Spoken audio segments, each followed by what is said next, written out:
Prabhakar, past president of APK, to introduce our faculty for the seminar. Thank you.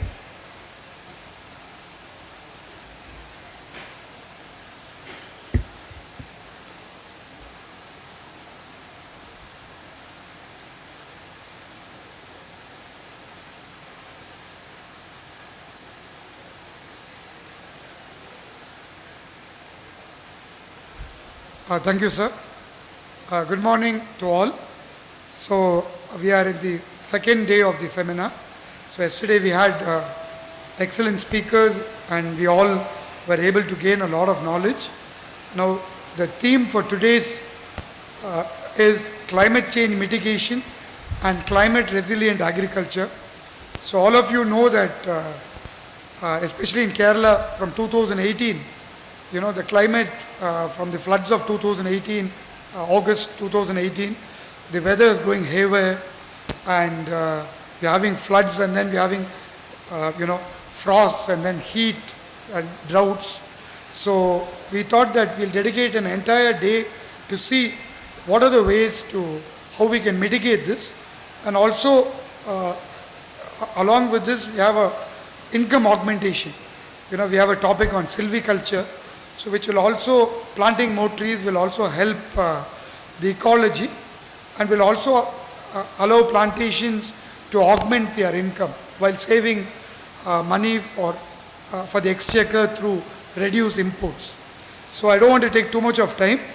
The first speaker of the day is Mr. Ajay Kakra. He is the managing partner of JU Agri Innovation Ventures, South Delhi, and the topic in which he is going to speak about is new age agri-tech solutions for plantation sector.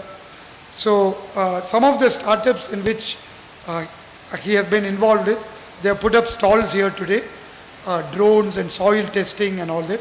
So I request you to visit those stalls and see, you know, how we can benefit from these startups.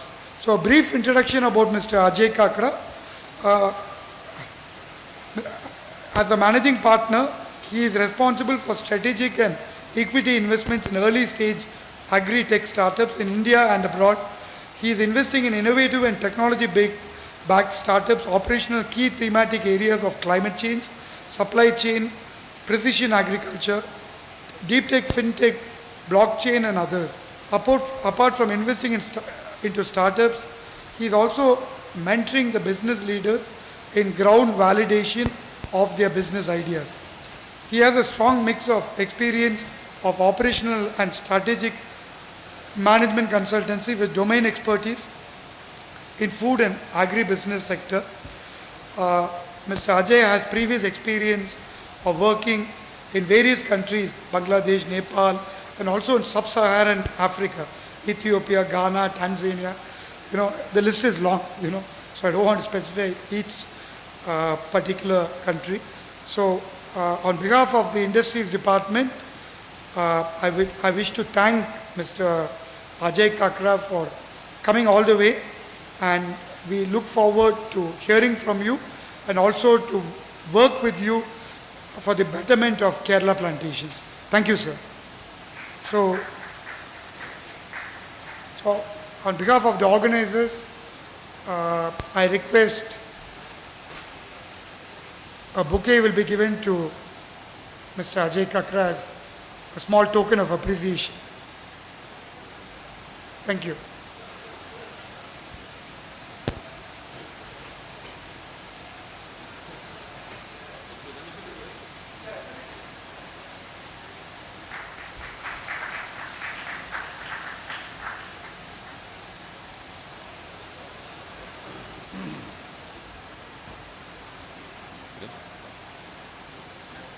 Yeah, I can go. No, I can go through this now. Which one is the page down? Page down. Otherwise, you can use the mouse. Scroll down. Okay, I can go through this. I think it will be better. Please.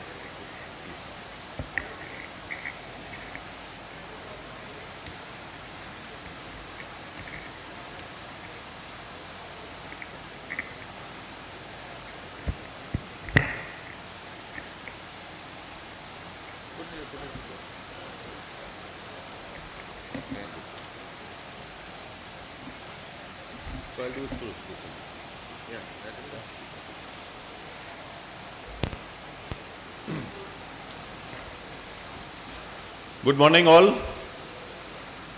I think it's the first session, so everyone's picking up the pace. Let me just begin with a very small fact. And Sir mentioned that climate and sustainability is the thematic area which is working here. If you look at our logo, JU, so we have had a tagline which says "Mitti muskurayegi." It means that soil will smile. So we are also a company which is focused on the sustainability and the health of natural resources as well as the farming operations. So with this, let me start this presentation. I am the managing partner for JU Agri Innovation Venture, and we support early stage agri-tech startups through equity investments. And not only that, we also support them by mentoring them in terms of refining their business models to get a ground validation of what they are doing and also have an industry validation. So this is our group. Our group is called Jhawar Group. It's a conglomerate which is based in Chennai, and it has presence in different sectors. There's a huge IT company called Prodapt, which is 4,000 crore company. Then there is agrochemical companies, which JU is a part of it, and Tropical, Tagros, these are all other companies. Then you have presence in pharma, also textile and other segments. So just a brief about that. So now about our investments in the agri sector. So we are investing not only into India, we are also investing outside India, all agri-tech startups.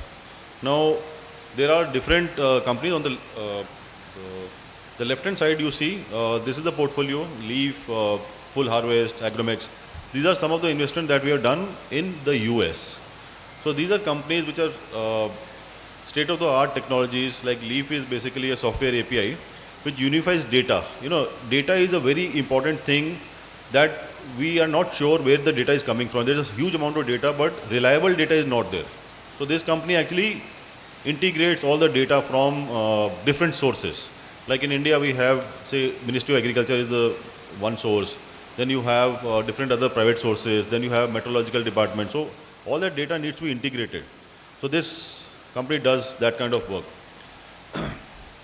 Similarly, Full Harvest is a B2B marketplace which basically brings together all the buyers and the sellers together, all on a B2B basis. And similarly, we have other things. Particularly for this conference, I would like to mention about Cultivate, one on the right hand side. So Cultivate is a smart irrigation company. It's into precision irrigation sector. And it has a stall here. On the right hand side, you can find it. And what they do is basically they help the farming community to optimize the irrigation efficiencies through a land-based system. Farmers can actually reduce their cost. They have been helping a lot of farmers in the, say, rice sector, sugarcane sector and other sectors, where people have been using, say, other solutions like flood irrigation or drip irrigation. And this can actually be a very good use case for them to optimize their cost in irrigation, bring it down, also increase efficiency in their fertigation part. Similarly, I'll also like to mention the other company which is called Varaha, the last one. And since we are talking on the climate theme, I think it's very important to mention the name of Varaha. Varaha Climate Ag is a startup which is very specifically focused on bringing augmented income to farmers through carbon credit generation. Now, we are all hearing carbon credit since this conference has started. So I'll just briefly mention about this business model, how it works. Varaha, what it does is, there are a lot of regenerative agriculture practices which are being done by the farming community. Whether they know it or they don't know it, but that's something which is which classifies in regenerative agriculture practices. Say, for example, it is zero tillage is there. Someone who does zero tillage, it's a regenerative agriculture practice because he's not tilling the land. The carbon is not going from land into the atmosphere. So he's basically sequestering the carbon into the land itself. Or if someone is doing, say, laser leveling in his plot, so that's again a regenerative practices. So similarly, there are multiple regenerative practices. So what Varaha does is he quantifies all these regenerative practices which a farmer or a farming community is doing and tries to convert it into the carbon sequestered. So out of these practices, how much carbon you have saved in the soil and it is not going into the atmosphere. So what will happen is that you will get a number of carbon, the tons of carbon which has been sequestered within the soil and not going into the atmosphere. And that will be termed as carbon credit. So these carbon credits are tradable things. Like you have the share certificates. If I have a share certificate, I can sell it to XYZ, anyone.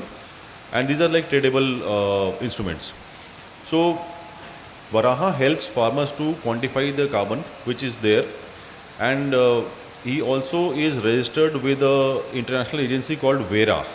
Now when you talk of carbon credits, there are two types of carbon credits, just for the knowledge of everyone. There are voluntary carbon credits, which means that I am a farmer, I say that I have done a practice, and based on that you should be awarding me a carbon credit. And there is no proof that I can prove it to you, but it's just a voluntary thing. So those carbon credits fetches a little less amount in the market, which is like $1 or $2 per carbon credit.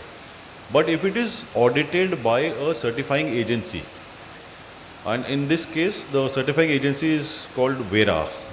There's another agency called Gold Standard, which is a global European based agency, and it certifies the carbon credit, which means that it will audit the entire process by which you have collected the data, and it will also audit the verification of that data, whether that data is right or wrong. Whatever you are saying, has that been done actually on the ground or not. So if you say that I have saved 25,000 liters of water on my plot, so it will verify everything. How did you save it?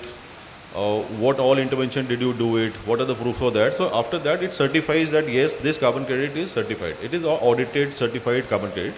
Those kind of carbon credits will fetch a higher return in the market. So that means one carbon credit can go up to say $20 or $40 revenue in the market, and from 1 hectare of land you can have 3 to 5 carbon credits. So those are the kind of revenues you can have. Especially in our case, rubber plantation, they are very, very conducive for getting carbon credits. And in that case, this can be very helpful. Can also be helpful in other plantation crops. So this is how Varaha works, and this is one of the funded companies, and I believe that there is a huge scope for plantation crops here for getting a new set of income. Whatever work you are doing, apart from that, this carbon credit income can be an augmented income for you from your plantations, whatever on which you are working. So this is one specific area where we are working. Now just to mention few of the startups who are there apart from them, who can be of interest to plantation growers.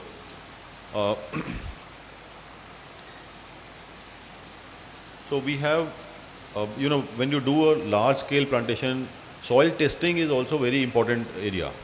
Now, if you have to have say 100, 200, 300 samples, it is difficult to manage the quality. You have to get the soil sample in a very specific way. Traditionally, you have to dry the soil and take it to the lab, get the results done. So it is a very logistically challenging thing.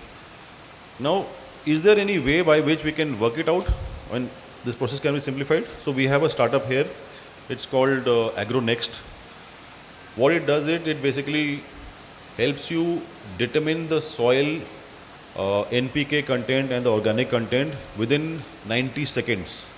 So it has an instrument-based soil sampling method by which you can put the soil sample on the instrument, and through spectroscopy it can determine the macronutrients, which is the NPK, as well as the carbon content, and also a few other parameters, EC, within 90 seconds. He is also working on the micronutrients, which will be very soon done. So I believe that this can be one very efficient way of plantation growers to know the soil health. Now, vis-a-vis the traditional process will take a long time. You need to have an expert to pull that soil out and do all that thing, pack it, take it to the lab, get it tested, get the results. This is instant, 90 seconds or maybe 1 minute or 2 minutes. You can get the soil sampling done. Get the recommendation also as per your plot. If it is low on say NPK, he'll also recommend what to spread. So that's one part. So we have another cultivate. I told you about this. Second one is cultivate. The third one here we have grow petal. Now, you know, the plantation growers, they are always, I mean, happy if you have some more income out of that same plantation. Now, what grow petal does, he's also a startup.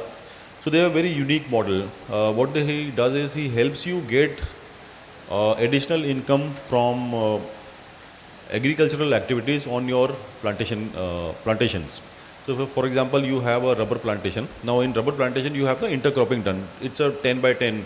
So, you need to have space of 10 feet or 10 meters between these plants. So, that area is lying fallow. So, it can help you get some intercropping done. Some crop can be grown there, and that can also be a augmented income for you. Apart from that, another area which can be there is basically about, say, areas like mushroom or honey cultivation. So in your plantation you can have honey cultivation, which can also be some augmented income. The third thing that I believe what GrowPetal can help you out is, as per statute from the law, 5% of land can be taken for any other crop apart from tea in the plantation. So it can help you identify how your soil types are there, what crop you should be taking up, and what can be the yields and incomes out of those crops. So he's basically an outsourced farmer for you, help you out in all these areas, and that's what he does. One more startup I would also like to mention is this lower right hand side, which is Su-Ind. It's a drone based company. Now it's not like a regular drone based company which basically works on operational statistics. It takes pay by use kind of thing. Now this is a drone which is a next generation kind of thing, where usually if you see the drones, they're all piloted drones. So you need to have a trained pilot to drive the drone, where it will go, how fast it will go, how it will spray those things. So this company has developed a pilot-less drone, which means that you have to specify that this is the hall in which you have to spray, but there are obstacles like these boards are there, the lights are there. So it will automatically detect plants, anything else which is like an obstacle, and will keep spraying. Also, it will also have another thing that it can detect the wind velocities. So drone, I am sure that all the plantation guys know, when the wind is there, the flow of the spray will go as per the wind velocity. So you cannot adjust that. So normally the drones cannot adjust it, but in this case, it will also factor into the wind velocity. So drone will move little right, left, so that the spray is exactly where you want to target it out.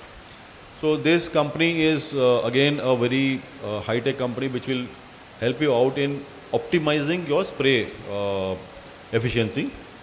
So as compared to a regular spray which you do with a power sprayer, it is like you end up, say, 300 liter for an acre. This guy will help you out, say 30 liters. So it is like 97% water saving in your plantation. Plus other advantage is that your cost of chemical will also reduce. You know, at times as agriculture operation, we end up putting lot of emphasis on spraying, and we overspray it. So what will happen is that when you overspray, the leaf surface, water will drip from that and go into the soil. So it will increase soil pollution, and plant will not get that spray.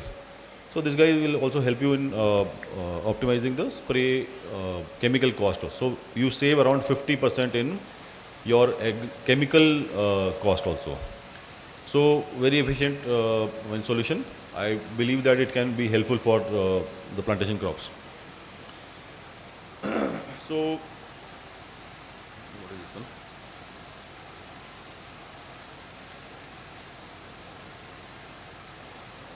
Okay. Last one is chloropod. Now, very important thing in the plantation business is that the quality of planting materials that you're getting. So the one on the left hand side is chloropod. He basically helps you get quality planting material, and that's very important, because every year at least 3 to 4% of plantation crops you have to replant it. I mean, that is a continuous process, and you should be getting a very good planting material, and that will determine your yields. It will determine what kind of output you are going to get. So in short, this guy will be helping you develop good planting material which you can be used across. Now, so these are the startups which are there in this exhibition. You can go around, have a look at that. Now I won't take much of time getting into the statistics. So there are three overviews. One is the agriculture overview, how we are performing. So we believe the plantation, I mean this area is very suitable for plantation because subtropical is area where all the plantation is happening in the across the globe. India is a leading one in say banana plantation. Apart from that, we are very close second or third. In terms of in agriculture, if you see in India, a lot of coffee and rubber is being grown in these states. I'll come to what are the issues and challenges. This is what I would like to focus on. So these are the challenges. I mean, yields, not looking at everything, only that yields is something that we would like to work on. Water and land, that is again, because these are like restricted resources. You would like to save water while you are doing your operations. Land quality you would like to improve into it. Soil erosion, soil quality, again that's an important thing. So what we believe is that some solutions in terms of farm mechanization, precision farming, other things which can actually, remote sensing is another thing. I don't know how much remote sensing is being used here, but now high resolution remote sensing solutions are also there, which can detect microclimatic changes in a resolution of 1 by 1 meter. So that's also prevalent in the ecosystem. Although there's no startup here, but yes, those kind of solutions are also there. For sensitive crops, I mean if we are having sensitive crops which are impacted by climate changes, so then those kind of solutions can also be implemented to warn us, to understand climatic changes and also to mitigate those risks that we have. Sudden hike in temperature, heavy rainfalls or a long dry spell, those kind of things can actually impact the health of the soil as well as the crop. So these solutions can give a prior warning or intimation to the plantation growers, and they can take corrective measures to mitigate these challenges. So farm mechanization is another thing, and supply chain automation is another thing. I'm sure that supply chain automation, a lot of work has been done. In terms of precision farming, again I'll come to the example of cultivate or any other precision farming instruments which can actually help you out. So same thing goes with coffee plantation. Again, coffee is something which is a very specific crop which is grown here. India is into exports. We export to 50 countries. And there are specific outlines, subsidies provided by the government of India for promoting the crop. So challenges again are similar to what it was there in the general agriculture. So you can see about mechanization again is a challenge. I also believe that financing part is another challenge which comes in the sector, both at a level of a corporate and also at an individual level. In terms of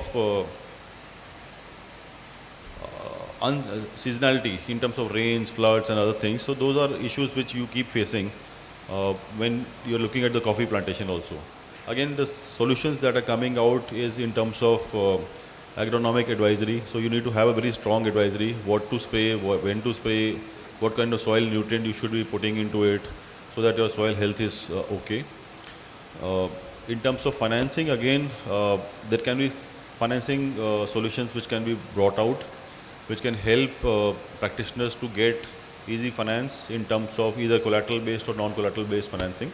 So fintech is another area which I believe is very important for small grower as well as large corporates also, how that can be worked out. So those are solutions which can work out for coffee. And similarly for tea plantation, I think that's more or less on the same lines. The challenges and solutions remains the same. So sustainable practices wise, again, I'll come to the same thing.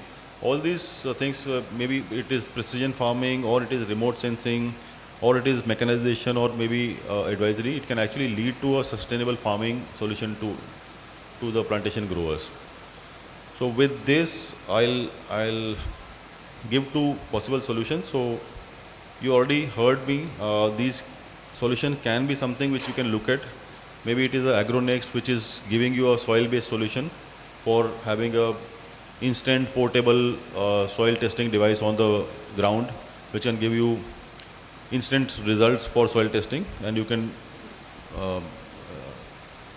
take remedial measures as per the recommendation. Or cultivate, which is more in terms of precision irrigation, help you out in the irrigation and the soil moisture level determination. Other can be like chloropod, who can help you get a good planting material for your plants. Sowind is for your AI based platform, which can help you in terms of the drone applications for pilotless drone application for your plantations. Or a grow petal, who can help you augment your income through any of these measures like honey, or taking up new plants in empty lands which you have on your plantation crops. So these are specific examples which I would like to highlight here in terms of technology, how they can help you, how they can work it out. So we have the Sowind guy here. This person, raise your hand. So he is Kunal. He is the founder of Sowind, the drone person. So anyone who wants to connect, just keep a track of this guy. I don't know whether other people are there or not. Anyone from Gropetal? No. So they might be in the stations. So apart from that, I mean, I'm working with a lot of other startups. So I believe that these would be like very important ones who can help you out, combined with Varaha, who is the climate change guy. So they can be very effective solutions for the plantation crops, both in terms of raising your income and also reducing your cost.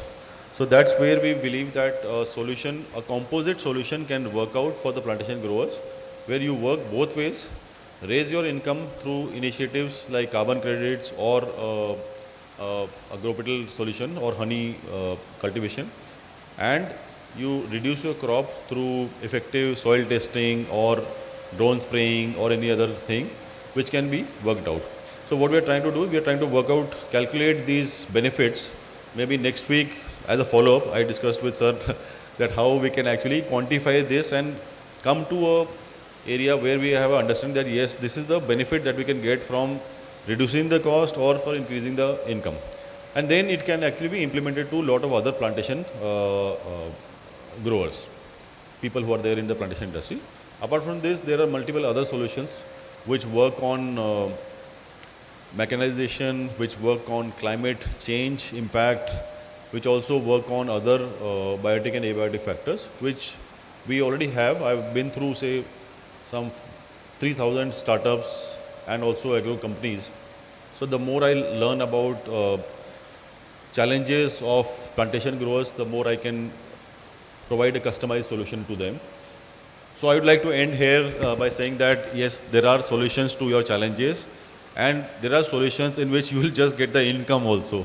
So let's work it out how these solutions can be effective. And another thing I would like to mention is that we have been supported by HML, Harrison Malayalam Limited, and they have been very supportive. All this has been possible because of their intervention. I think Biju ji is not here, but Biju Panikar from HML, he has been supporting in the entire coordination. He was the one who put us in touch with the plantation growers. And HML is also working on these solutions, how it can work out towards efficiency for the plantation. So with this, thanks a lot. Pleasure presenting my views to you all. Open to any questions. Thank you.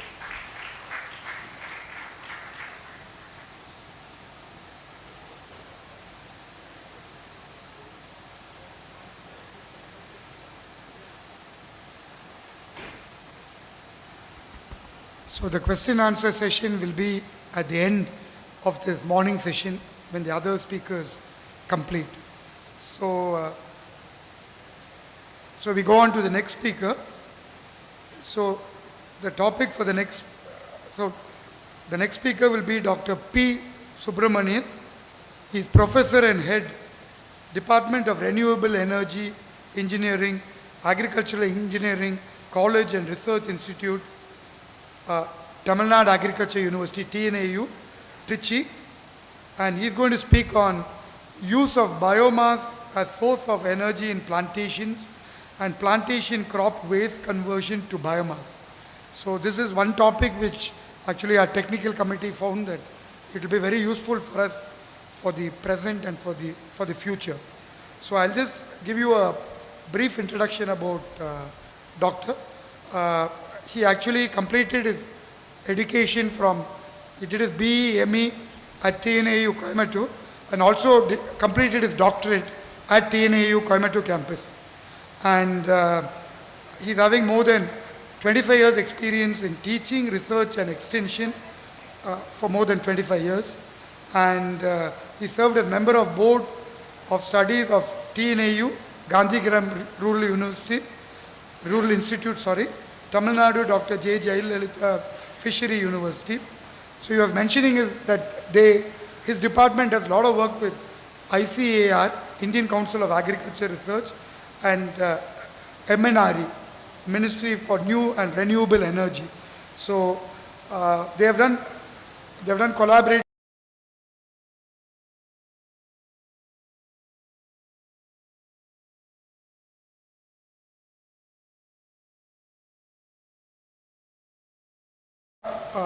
work on zero emission in tea plantations in Assam. So we look forward to hearing from you today, and it's not only going to, this is only a beginning of a long journey. We hope that our association can work with you and with some of our plantations to, use this energy in the future. So thank you, sir, for coming all the way from Trichy, and I welcome you. So I request somebody from the Industries Department to present, sir, a bouquet.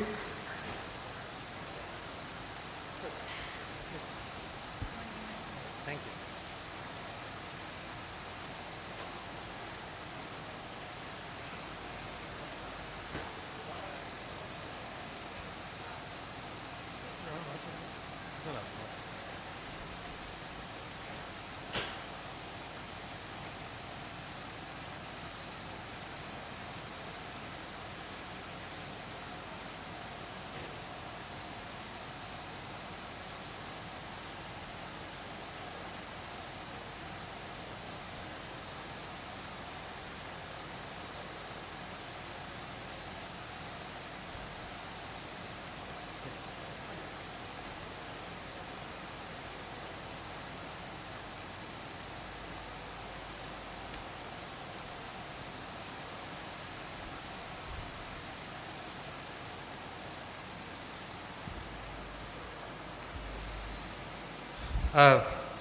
Very good morning.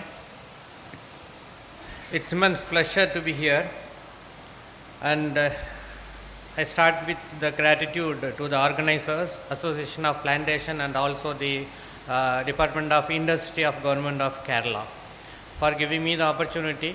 We are the research institute doing research in different areas. Particularly our department is focusing more on renewable energy engineering.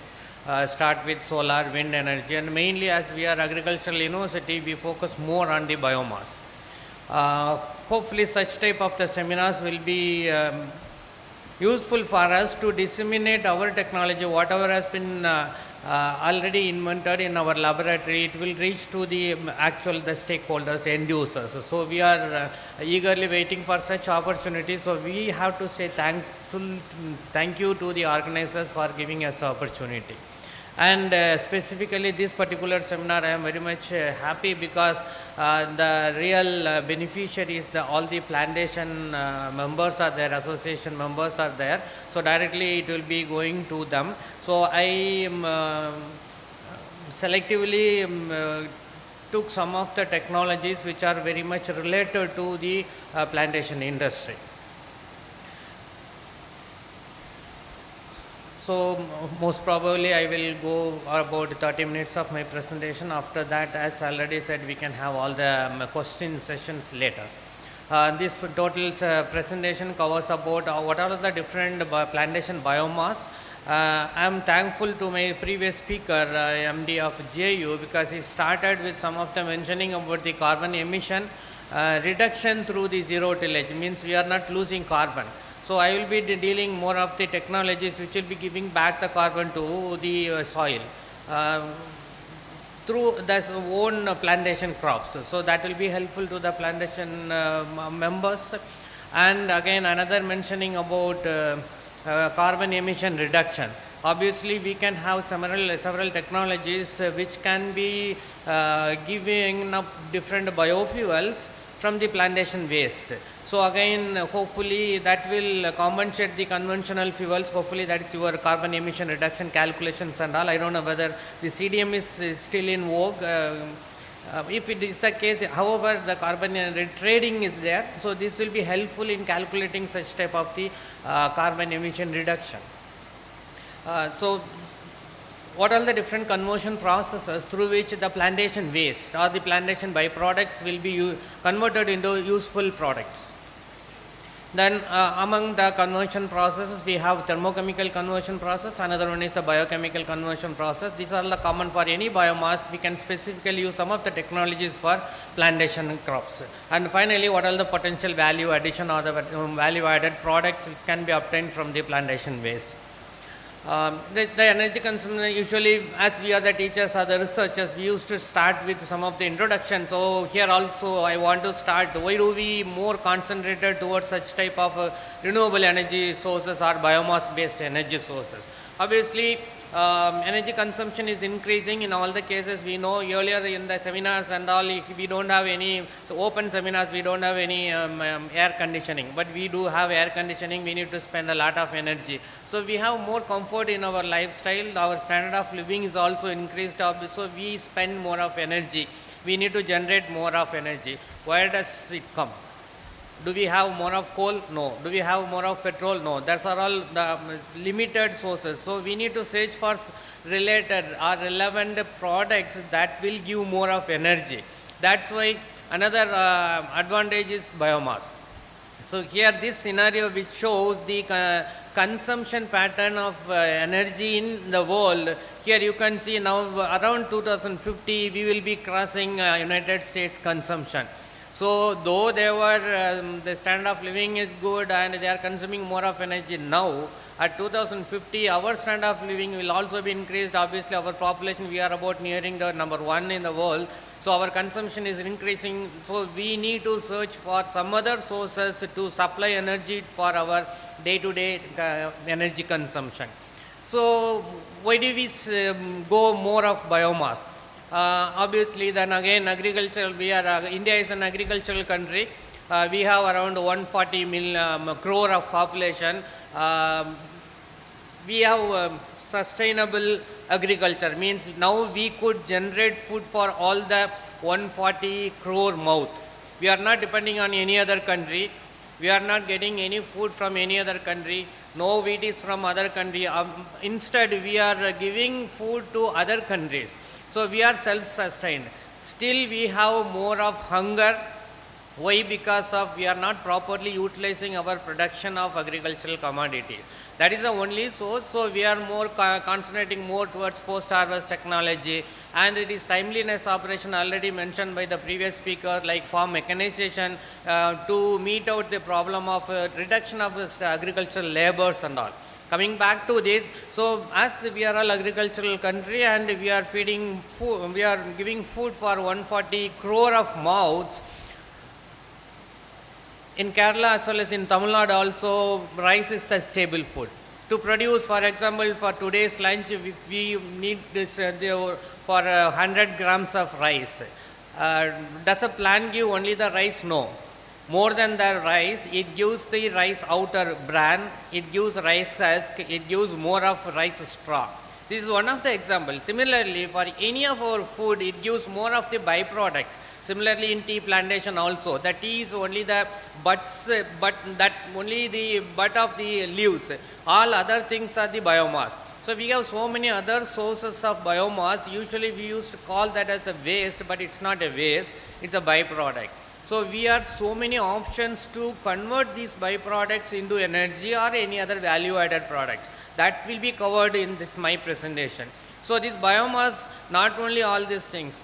In previous years, 2022, last 2-3 years, we suffered a lot by Corona. Corona at that time, even the second wave, we suffered a lot by the shortage of oxygen. Why does we get the oxygen? So it comes from plant. So plant not only giving the food, it also gives oxygen, because it consumes carbon dioxide. It's a school level program, means knowledge everyone knows, but again I want to mention here the plants are giving food, not only food which is very basic requirement of our oxygen is also given by the plant. So we need to more concentrate on the growing of all the trees and plants. Here the plantation, again it's not directly related with the food, however we will be using these plantations in our day-to-day life. Without tea, without coffee, or without this, even the cardamom. Here they mention about tea, coffee, cardamom and rubber. Rubber in day-to-day life, without, because we need automobiles for transportation, we need, obviously the rubber is the one of the major resources. So this plant is very much required, growth of plant is very much required. Not only it gives the food, all our accessories, but also the mainly the oxygen. Now directly I am coming to the plantation.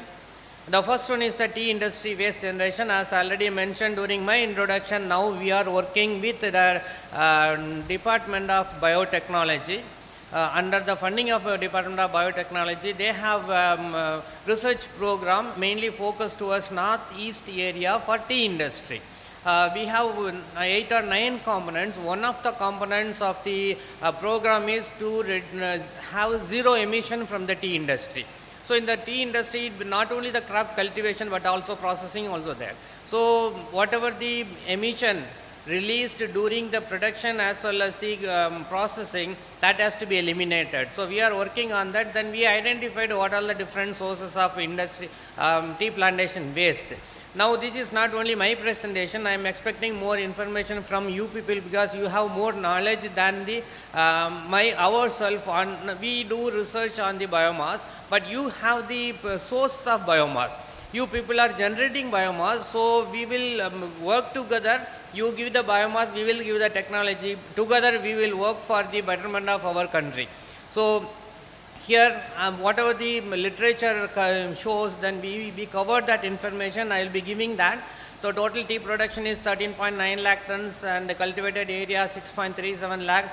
There may be differences, then you can mention on that. Tea plantation gives major, there are shade tree waste available, because it's we visited Ooty, and also tea bushes also there. So from these two sources, we will be having around 0.27 tons of waste per hectare per year.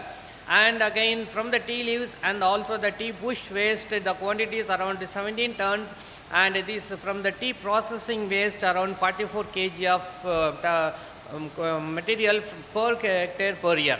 So this is about availability of waste. It has been already calculated. It is available in the literature. So these are all the sources, because already we have not used properly. So there are so many other technologies to convert these waste into useful products. Similarly, coffee waste, the pulp production around 25%, husk 12%, coffee silver skin. Then from 100 kg of fresh berry gives about 400 kg of wet waste pulp. And these are the other sources. This coffee waste treatment and management, it will give more of feeds, beverages, vinegar, biogas, caffeine and pectin. These are all the other enzymes, and so many other chemical components can be generated from the waste of the coffee. Then NPK, and obviously nitrogen, potash and the phosphorus, it is available in this coffee waste, then that can be used. And if you are going for any compost of this coffee waste, again it can be used as a organic manure. Instead we can reduce the application of inorganic manure, fertilizers, then that can be done. So there are, we will be focusing more towards only 3 different technologies. One is composting, that will give you the organic manure. Another one is the charring. Charring is a technology which gives the carbon based product.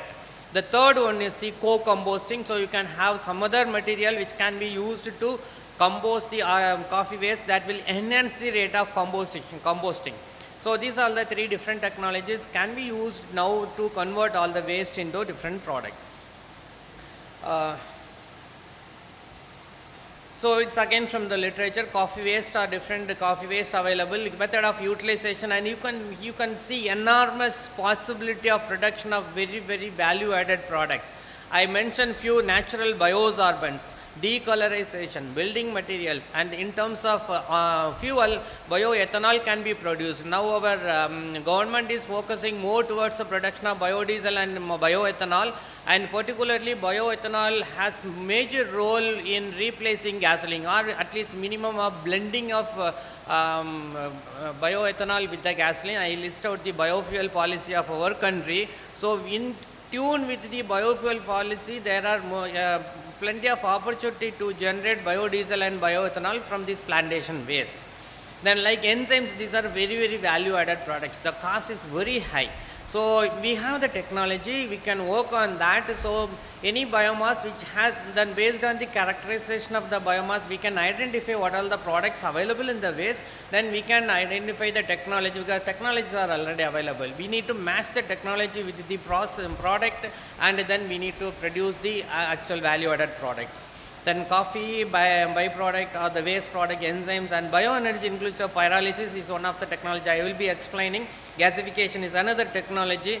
So through that we can produce carbonaceous materials, or the producer gas, there is a gaseous fuel, or even liquid fuels like biodiesel, bio-oil is another option we have. We can generate that. Then torrefied biomass. I will be explaining all these products or the conversion technologies later. So these are all the different methods of utilization of all the plantation waste to generate the value added products. Then similar to that, rubber waste management, I hope the rubber stump waste and rubber factory waste, rubber latex processing, it has a measure of effluent like 6 to 7 meter cube of, that means thousands of water per ton of concentrated latex. This has enormous potential, and now already we worked on this utilization of this liquid for the production of biogas. Biogas is efficient gaseous fuel. Normally that is produced from cow dung, from cattle dung, but this is another potential raw material influent through which we can produce biogas. Once the biogas is produced, it can be directly burned, or it can be used to run the engines. So finally then can be used to produce electricity also. So all these technologies are available. So the biogas potential from rubber waste is around 2 to 3 liter per liter of liquid waste. Then it has BOD, biological oxygen. These are the terminologies. Most of you might have heard about that. So these more of BOD means it has more of organic matter content. So there is a problem in the disposal. But these advantages in the production of different biological conversion processes through the biogas generation or any other value added product. These are the technologies we are already suggested: gasification and biogas generation.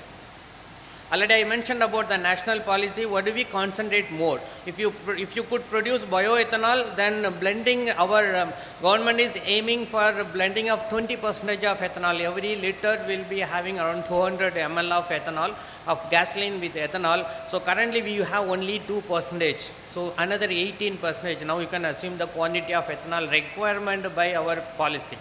So again, another aim is to have a minimum of 5% of blending of biodiesel.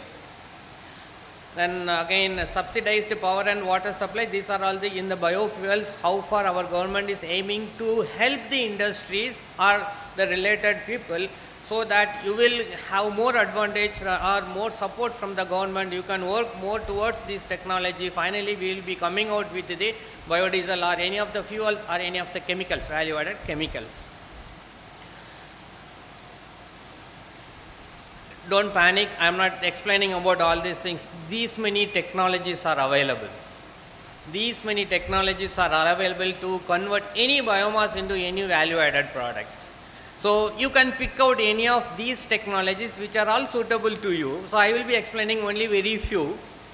Ultimately all end up with, finally you can see the drop in fuels like petrol or gasoline or something like that. So here, this is again, these are the stages of technologies. Finally, ready for commercialization, that lignocellulosic ethanol. Lignocellulosic is our regular biomass. The tea waste or any plantation waste biomass is our lignose, because it consists of lignin, cellulose and hemicellulose. So from that you can generate ethanol. And we are working on that. Even from the paddy straw there is a production of bioethanol, because it's a major issue in Delhi. You might have heard about the smog. Whoever is visiting Delhi during that winter season, the smog was a big problem. That is mainly created by the open field combustion of the paddy straw in Punjab and Haryana. It travels up to the Delhi and it creates lots of problem. So combustion has a major issue. Many of the processing means our plantation, either crop production or the processing are having more of the waste. If it is not being properly used, they will be going for direct combustion. Direct combustion, obviously it will give more of smoke, then ultimately that will be the result. Initially there were no problem with the open field combustion of the paddy straw in Haryana or Punjab. Now we are realizing that we have the suffering of all these things. So it's better not to go for the combustion. We can go for any other processes. Then gasification is again, it's almost reaching commercialization, and again methanol production is also commercialization. Whatever the processes I will be listing out, it's already commercialized. Again we have all these technological informations, how much quantity of crop residues are required to meet out our aim or our policy of biofuel production. So these are the basic information. Why to go for such type of conversion technologies? Now I will be technically going into that. Hope it won't be boring to you, because it's more of the technologies. We have three basic technologies from which we can convert any biomass. Any biomass means even agricultural residues can be converted, even our plantation waste can be converted. All the plantation waste are biomass, because basically that is a biological matter.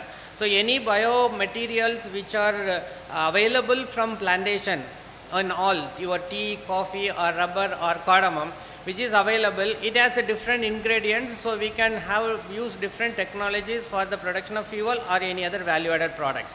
We have basically three different technologies. First one is thermochemical, then second one is the biochemical, the third one is the chemical. So from first one we have combustion, gasification and pyrolysis. Pyrolysis, it has more probability or the promising option of production of different fuels.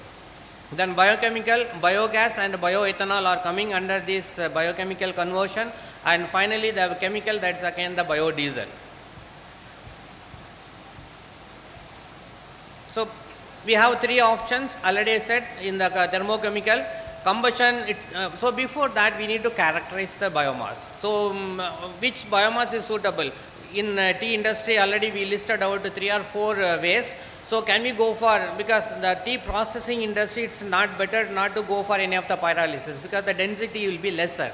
But the bush or the shade trees waste can be used for the pyrolysis conversion, because the density is better, higher. So lesser the density, not to go for thermochemical conversion. These are the very simple few ideas. So the biomass characterization will help you to identify which technology is better for economical as well as technically feasible conversion. So this is a basic combustion, everyone know. So have you seen combustion? Have you experienced combustion? Have you seen pyrolysis? Have you done any gasification? Everyday life we start with this one. So everyone is using all the technologies without knowing the name of the technology. So this is already available. So but as I already said, don't go for the combustion, because combustion gives carbon dioxide. Instead of that we can go for pyrolysis or gasification. So that's the first technology to be listed out. So I am giving that list. It will give only the heat. Heat cannot be collected, heat cannot be stored, and again further utilization is very difficult. So normally we are not suggesting any of the combustion technologies unless it has any of the advantage of direct utilization of that heat. The next one is the gasification technology. Gasification, some of you might have heard about that. Gasification is the technology almost similar to combustion. Here the supply of oxygen will be restricted. It's not a very newer technology. It doesn't go for any of the Nobel Prize, because it's already used during Second World War. It was one of the oldest technology. After that, after this petrol and diesel, then these technologies were outdated. Now again the resources of petrol and diesel are coming down, so we are going for searching for or researching for such type of the technologies.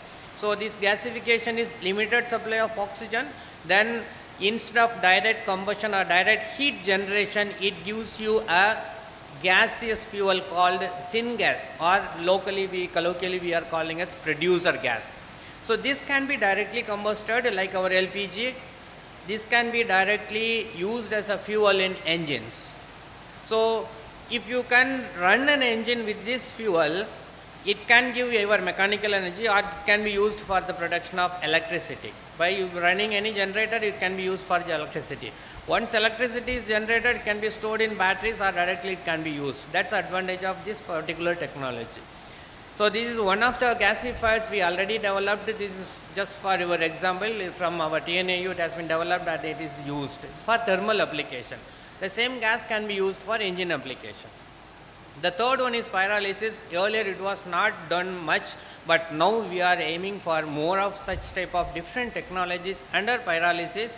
Here it has slow pyrolysis or fast pyrolysis. Based on the environment of the pyrolysis process, the products are also varying. Again, it's not a newer technology. Pyrolysis already we used. Have you seen any of the coal material, charcoal material? Coal-like material from wood? Because it already previous tea boilers were using the same one. Our Dobiwala is using the same one. Nowadays most of the Dobiwala changed into electrical ironing machines, but still more people are using that coal like material. That is charcoal that is produced from wood material. Not only the wood, any biomass with this density can be used to generate such type of charcoal. If you alter the conditions, instead of charcoal you can go for biochar. Biochar, most of you might have heard about that. That's what again in continuation to our previous speaker, this can be again given to the soil. Now you are enriching the carbon source in the soil, you are increasing the means, you are giving life to the soil. It's almost in the death condition. We extracted all the life of the soil. Now you are giving back to the soil through the supply of biochar from the material. So it has so many other advantages. You might have heard about that, because it has more of pore space, it has more of water holding capacity, aeration will be more, it has the absorption capacity, more molecules will be absorbed in the surface. So it can be again released in later stages. So slow releasing fertilizers can be used such type of the biochar. So these are the technologies which can use your waste material as a raw material, and it can produce many value added products. Again, it can be given back to your own plantation cultivation. Before biochar, torrefaction again, earlier days you might have again seen the forest fires in the nearby mountains. That is man-made, earlier days. Nowadays it's not available. We cannot enter into forest. You cannot bring that tree, means woods from the forest. Then previously it was happened. Then what they did, they reduced the moisture content of the material. It is almost drying, spontaneous drying with higher temperature. So it's better to carry the material to the land space. So similar to that, torrefaction, it will reduce the moisture content of the material, so that it can be stored or it can be combusted in a better way, or it can be gasified or can be pyrolyzed in a better way. This is one of the technologies. This is the charcoal production. The next one through pyrolysis. Charcoal means absence of oxygen. Have you heard about the charcoal production? Now I mentioned about the boiler, tea boilers wood, fuel, or the Iron Man fuel, or even goldsmith previously, or nowadays they are using the charcoal. Curry use pannranga. The same that is produced through the, in Tamil they call mootam, I don't know in Malayalam. Means they cover all these things with the wet soil. So that prevents the entry of oxygen into that. If you prevent the oxygen entry into that, it won't combust. So only heat will be available. It releases all the volatiles, only the carbon will be retained. That's why the color has been, the same wood color has been changed to black. So that is the production of this charcoal. So initially we produce that in a traditional way, in a conventional way or unscientific way. Now we produce that scientifically. Now you can produce biochar, or you can produce charcoal, or you can produce activated carbon. It is one of the very high value product. Even in our filters they will be using that. Even it can filter the bacteria. That was a claim by the industry. You might have heard some of the advertisements. Even we are ready to give crore rupees if you find any bacteria in our filtered water. That filter was using such type of activated carbon in that so-called battery. So it has adsorption capacity. It outside side is pore space will be there. That will adsorb not only the chemicals, it also absorbs the bacteria. So that removes the bacteria, that is unwanted bacteria, from the wastewater. So the biochar, already I said, it can be given back to the soil. It has so many advantages. It will increase the yield. The second one is the charcoal. It can be used as a fuel. The third one, that's a hydrochar. Instead of drying directly, these are again in-depth technological aspects. You can directly use your wet waste direct for the production of char. This is another term of this is coalification, because the product will be similar to coal. So wherever you use coal, instead of going for coal, you can generate such type of the products from your own raw material.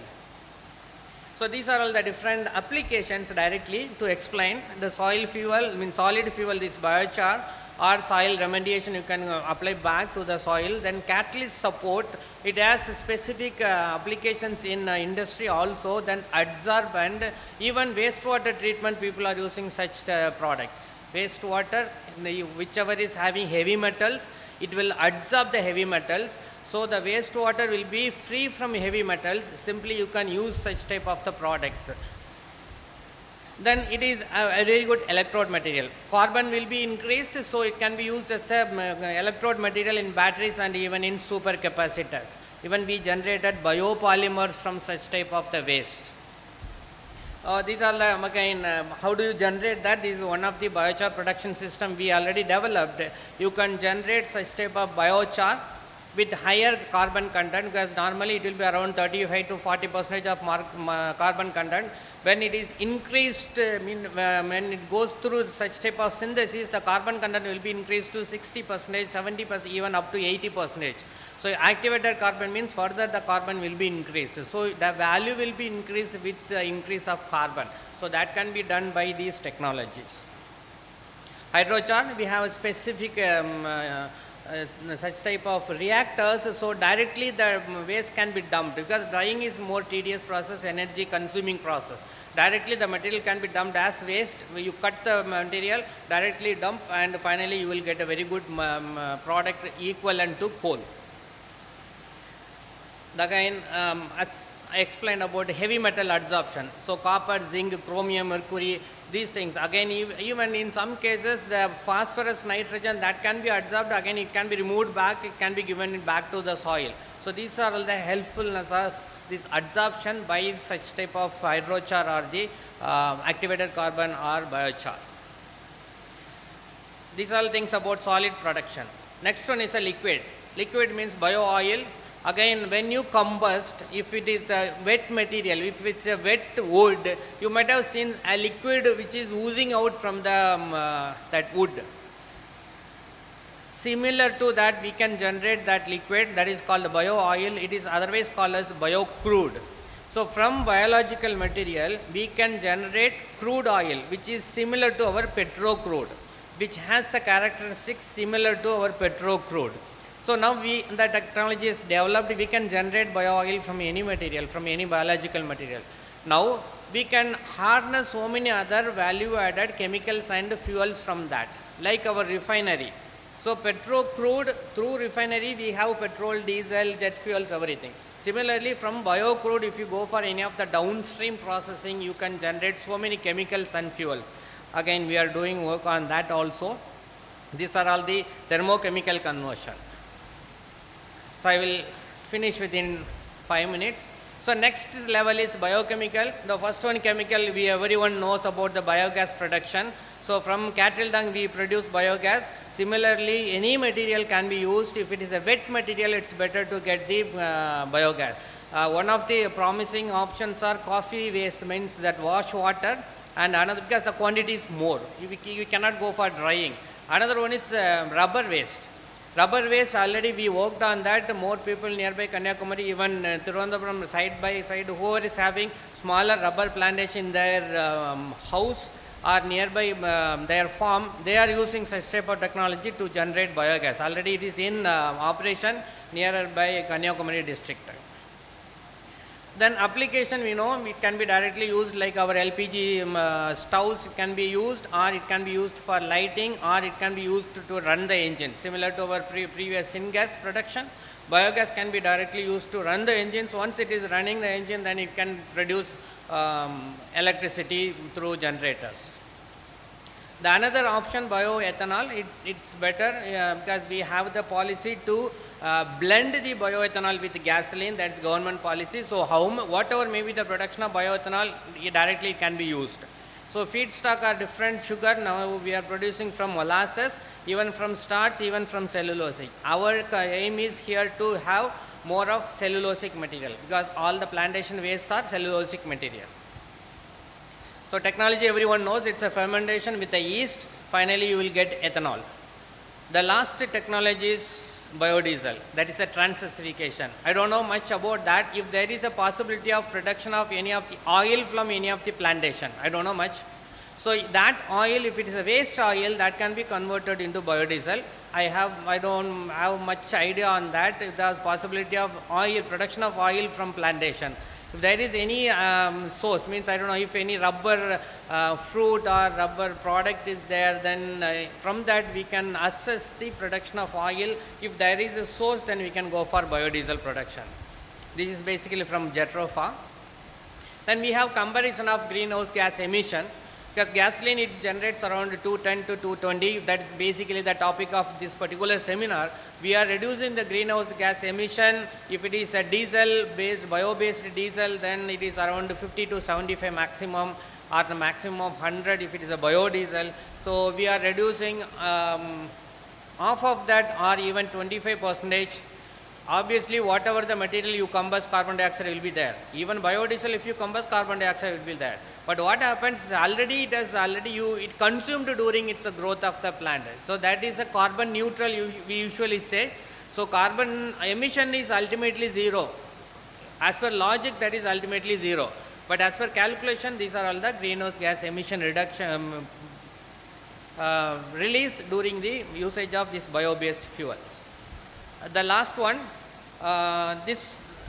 we took only one example for tea industry. These are the renewable based technologies which can be adopted in tea industry. Solar air heaters, already people used, so they use solar energy to generate hot air, so that the usage of boiler will be reduced. The fuel used for boiler will be reduced, so hot air can be generated, or efficiently it can be, fuel can be used in combustion through these gasifiers. And here you can use the briquettes. Briquettes means again from your waste you can generate solid fuel material that can be used in your boiler, and that can be combusted, that can give you the hot air for tea industry generation. Then I listed out all the waste earlier. So these are all the products already through previous researchers. These are the biochar around 45%, that is 7.5 ton per hectare per year. Then bio oil, again from the tea processing waste scope of biochar and bio oil, all these things are available. In tea waste, if it's a raw, means wet waste, you can go for biogas production, or it can be dried and you can make briquettes from that. Again, it can be used in your boiler. Once the lesser the density, combustion will be difficult. If you are increasing the density, then it can be used directly. Instead of wood, it can be used for generate hot energy, heat energy. Thank you. That's all the technology. Hopefully, you can relate this technology with your waste or the byproducts available from different plantation production as well as the processing industries. Once again, I thank the organizers for giving me the opportunity. We will meet again if you have any queries after the next presentation. Thank you so much.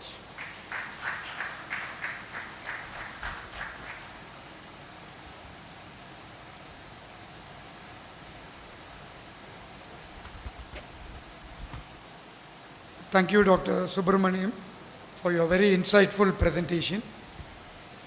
We hope to work with you to see how we can harness this technology. So now we come to the next speaker, Dr. A. Balasubramaniam, Professor Forestry, Department of Silviculture, Forest College and Research Institute, Metupalayam, and he is going to speak on potential of agroforestry and silviculture in income augmentation of plantations. Now, as far as APK is concerned, Association of Planters of Kerala, he already spoke in our AGM, in 2022, and delivered a good speech. So now we are now working with the government of Kerala to allow silviculture as one of the main income augmenting measures, and asking them to do the necessary amendments to the laws, etc. And we now hope that Dr. Balasubramaniam will speak on what potential is there, what are the species available, and hopefully with the necessary permissions we'll be able to go ahead later this year. So thank you, Dr. Balasubramaniam, for coming all the way from Coimbatore. And a brief intro about Dr. Balasubramaniam. He studied his BSc Forestry and MSc Forestry and PhD Forestry and completed 24 years of service in forestry education, research and extension. Presently he is working as Professor and Head, Department of Silviculture and NRM, Forest College and Research Institute, TNAU, Metupalayam. He has completed 28 research projects by obtaining a research grants to the tune of 18 crores. And he has visited over 15 countries and got special training on carbon sequestration and plantation directorate. Thank you, sir.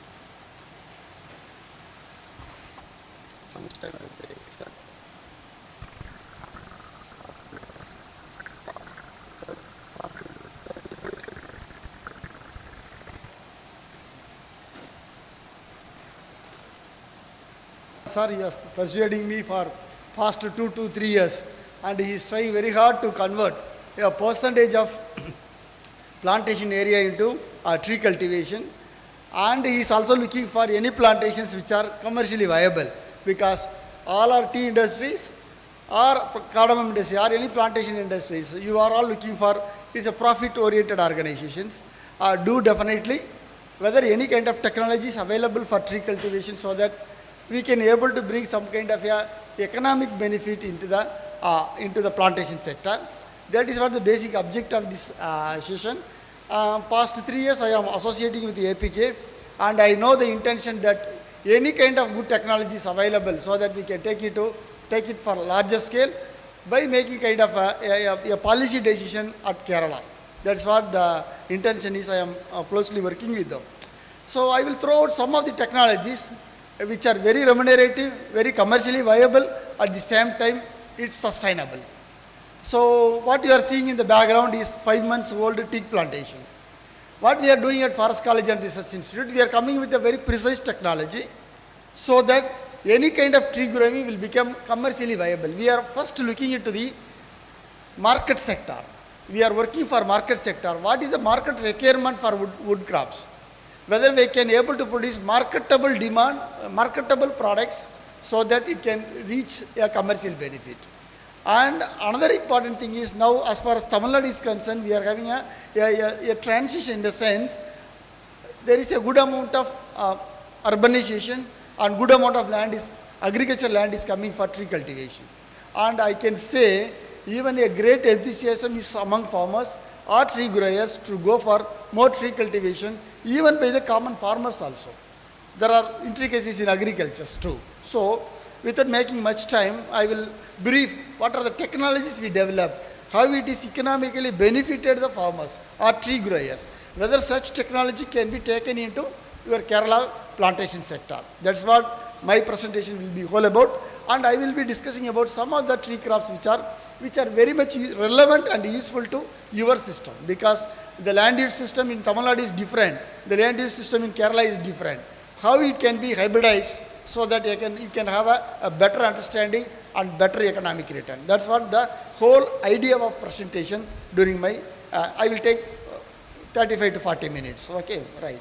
This is what, our major aim is, we are working for, first one is the market component, profitability in tree farming, right, okay. So, if, simple example, normally when we tell for teak, because Kerala is known for teak, Kerala teak is known everywhere. If I tell teak can be harvested in 50 years, nobody will come to me. If I have technology, I have now technology that I am harvesting teak in 20 years. And my farmer is getting an economic income of 40 lakh rupees per acre in 20 years. So, straight away 25 years we have reduced through technological interventions. Yield increased, quality maintained. So that it is marketable quality we could be able to get it. So, that is what the crux of our technology, and I am really traveling across the country. Yesterday I was in Gujarat, same topic. Right, Gujarat Farmers Association, they have invited me by the Gujarat government. We are transferring many of the technologies to them. So, why I am telling, throughout the country, there is a good acceptance or a good interest in tree cultivation. My interest is to develop technologies that are commercially viable and useful to the people. That's what we are doing it. And that's why the profitability part, sustainability is, many of the vagaries, whether our technology will be sustainable, we are doing a very sustainable cultivation. And not only we are stopping in developing technology, efficiently we are transferring to the farmers and tree growers. And they are realizing the benefit. Here I will be sharing some of the benefits what farmers have also shared. Another one is the resilience. In the form of resilience, vagaries of climate, whether tree cultivation is, yes, when compared to all other type of cultivation, tree cultivation is the only climate resilient mechanism that can help for rejuvenating agriculture also. Right, okay, so coming to that. So, there are many things to say. Before I will go this slide, I will go to the next slide. See, India is totally importing two things. One is oil, another one is wood. Our entire country demand is totally on import of wood. 95% of our wood requirement of the country, we are importing. Everybody is talking oil, nobody is talking wood, because it is, I don't know. No, everybody has forgotten. Now, the timber trade of the country has changed.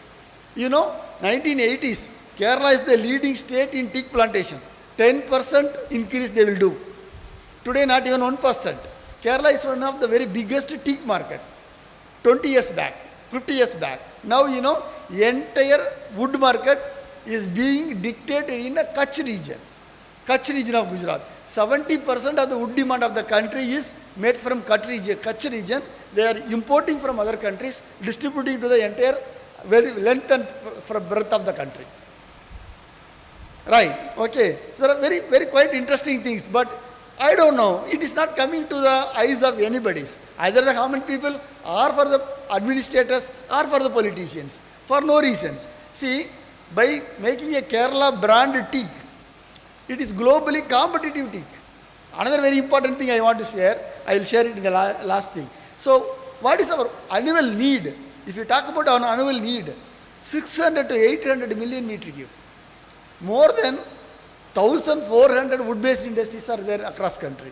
Very interestingly, I don't know how many of you know very well, the government of India has pronounced two things.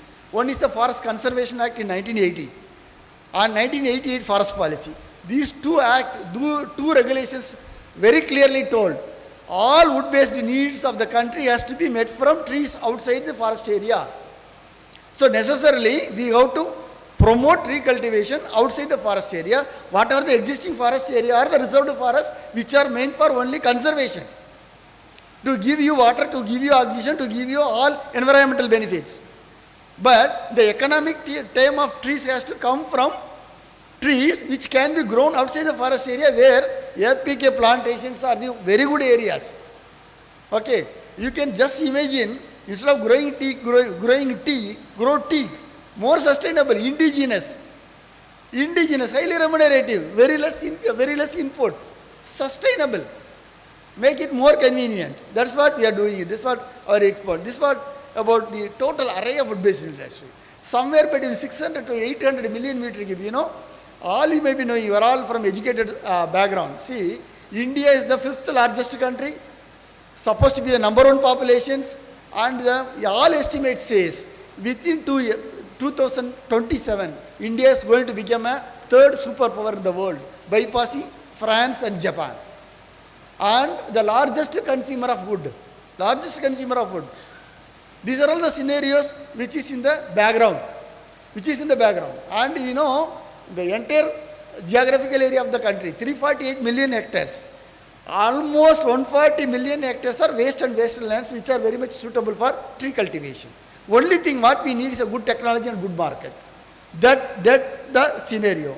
So, tree plantations, options for plantation of Kerala people. Okay. In Tamil Nadu, we are promoting more than 16 different tree species. Very economically viable form. So, we can work for some of the timber species with reduced rotation and fuel wood. I had a presentation in AGM of APK last year, sir, in Cochin. In Cochin we had. After that, I got a very good number of visitors from Kerala, that is Harrison. There are so many industry people have come. They asked one question, sir, we have a huge demand for fuel wood. When Harrison Malayalam people came, they told, annually we are spending 2 crores for fuel wood. Do you have any wood, any species, so that we can replace? Because we have 2,000 area as vacant land. We have species. Now I have shown them the species. Within 3 years they can able to harvest with a good calorific value. So this kind of interventions, bridging has to be done. That is why fuel wood. Fuel wood is one of the very good options for plantations of Kerala. Only thing you have to choose the right species. Another very, very important thing is the high value timbers. One example, this all I am going to explain in the future slides. High value timbers, like you see, your Marayur sandal. Marayur sandal is globally famous. So, whatever the elevation where the Marayur sandal comes, same can be replicated. We have technology to harvest in 15 years.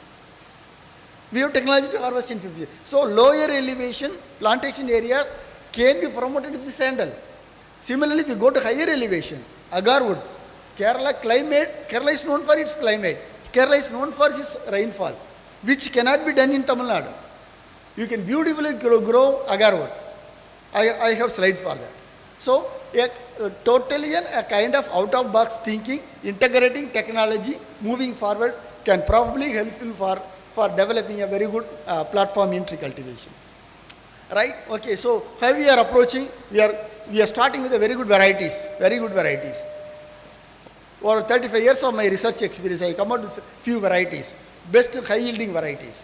Then very precise technology, so that how much amount of input you can give in different period of time so that you can achieve a required yield. Another one is the market linkage. Of course, market may not be needed for a big player like plantation people because they have their own consumption system.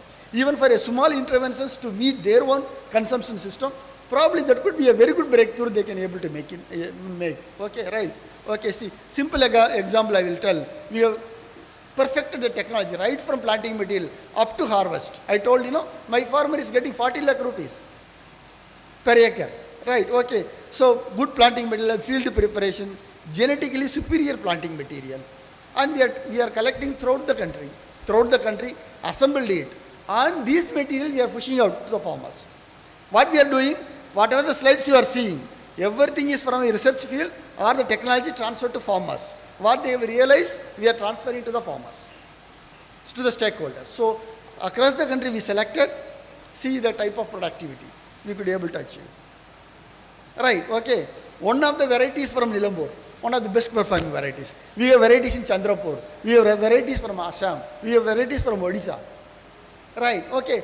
Starting with the good genetic material is the first point. That's what I want to. Then have a very precise technologies. Right, okay. This is what the type of plantation you can. If you go to Israel, you can see this kind of developments in grapes or other things. Same thing we are doing it in Tamil Nadu. And directly you won't believe, I have 10,000 people in direct contact. 10,000 people in direct contact. Now we are promoting 100 acres, 200 acres, 50 acres plantations. Right, this is one farmer's plantation. You see, this is one 11-month-old tea plantation in farmer's field. I can see how it has grown. See.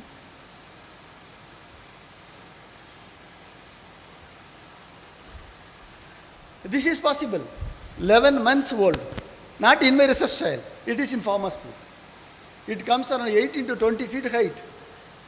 15 to 20 centimeter girth. Within 11 months. Because my harvest period I have managed to 20 years. So this is the way of things, it is possible. Right.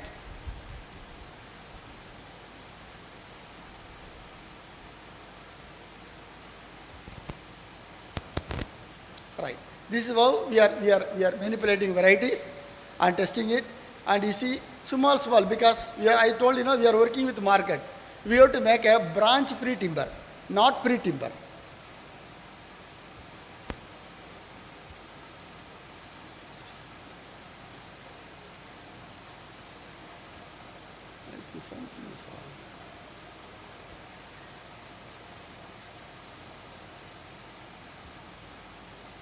Video is not playing.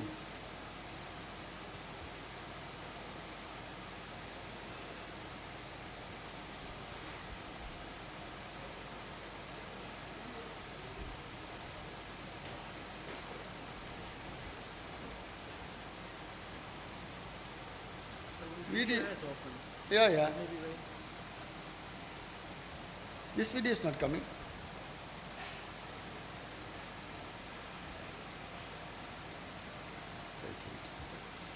Switch off the camera. Why it is not getting projected?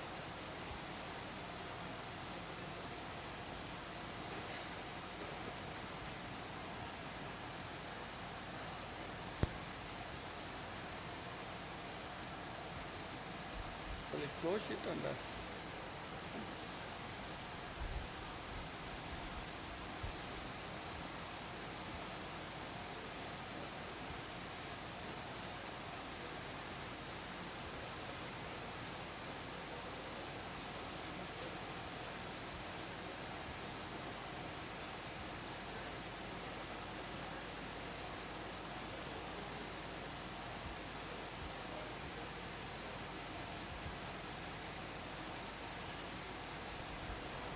it's coming.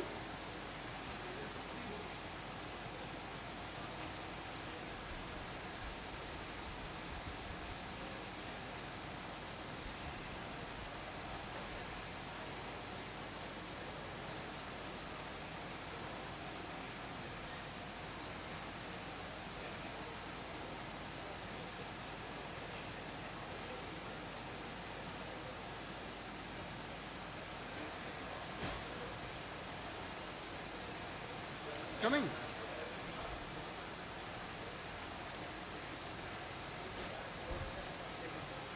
I have closed it. I have started again. Yeah. Same picture is coming now. Can you see whether video is coming?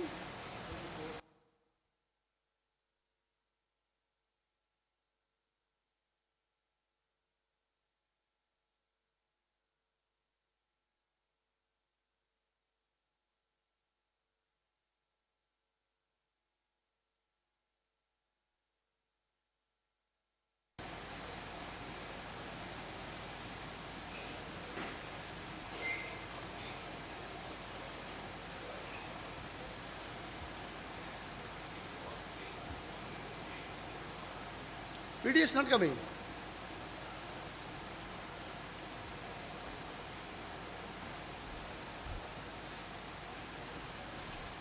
Video is not playing, see?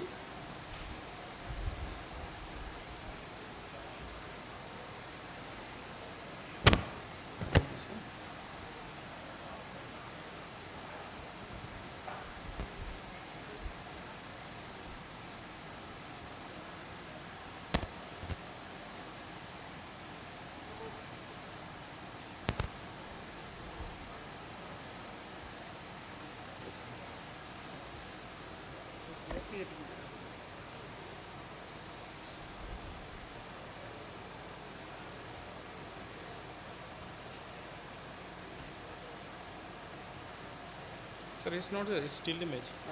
It's a still image.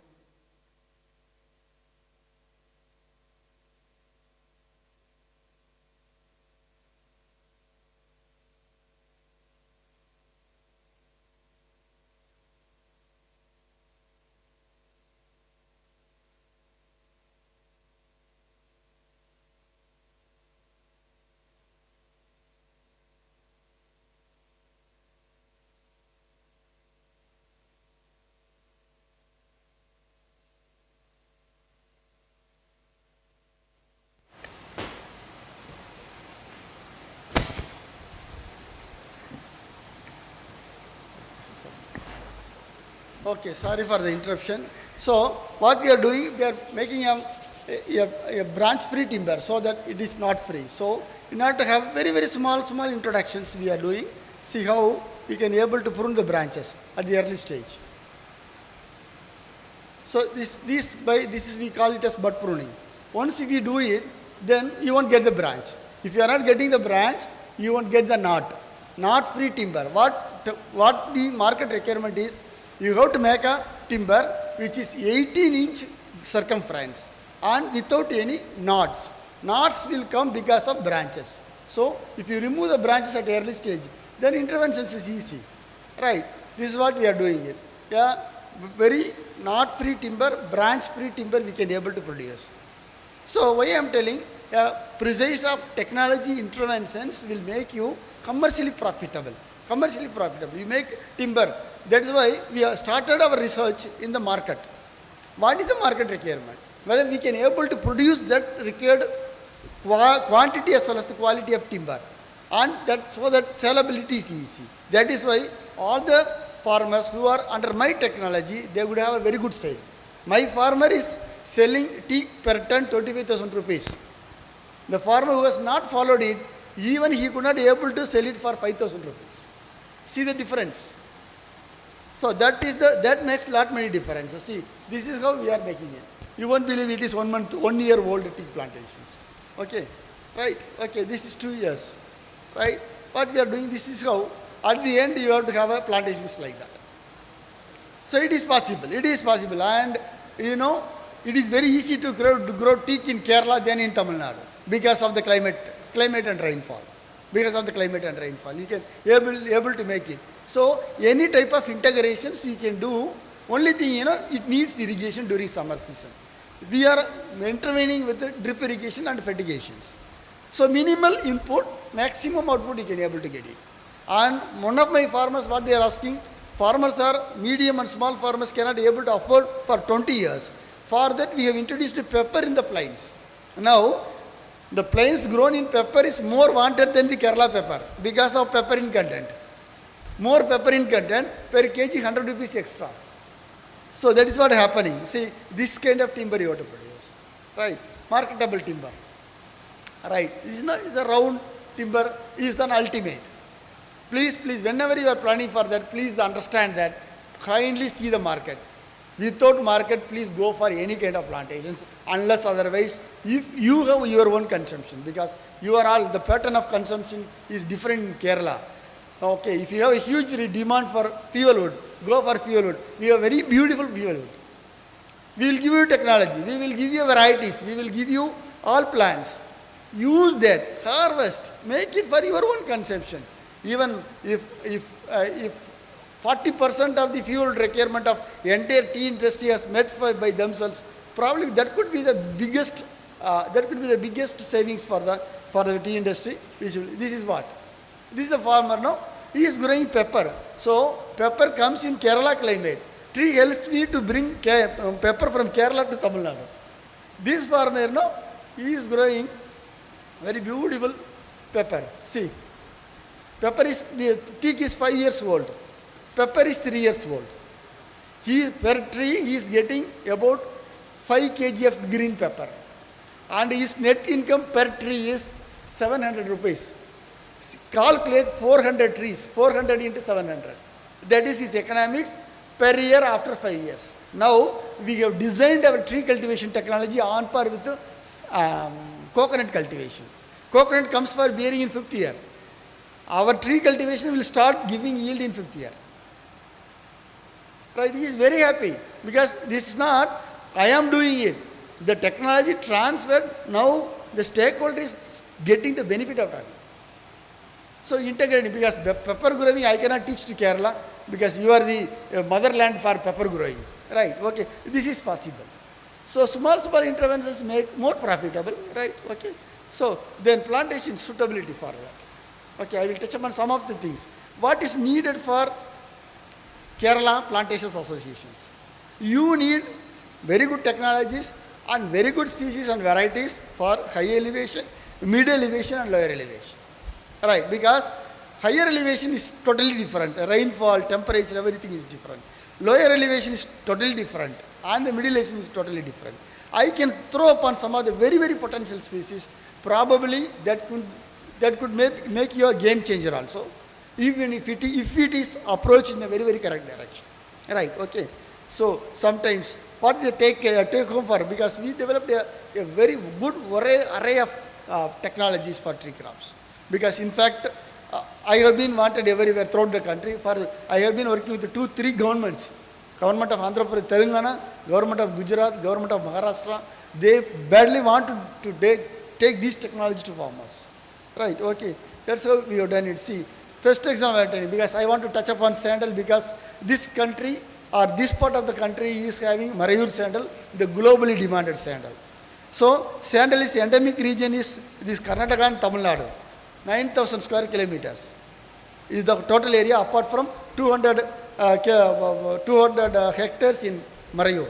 That is the endemic area. See, these are the different qualities.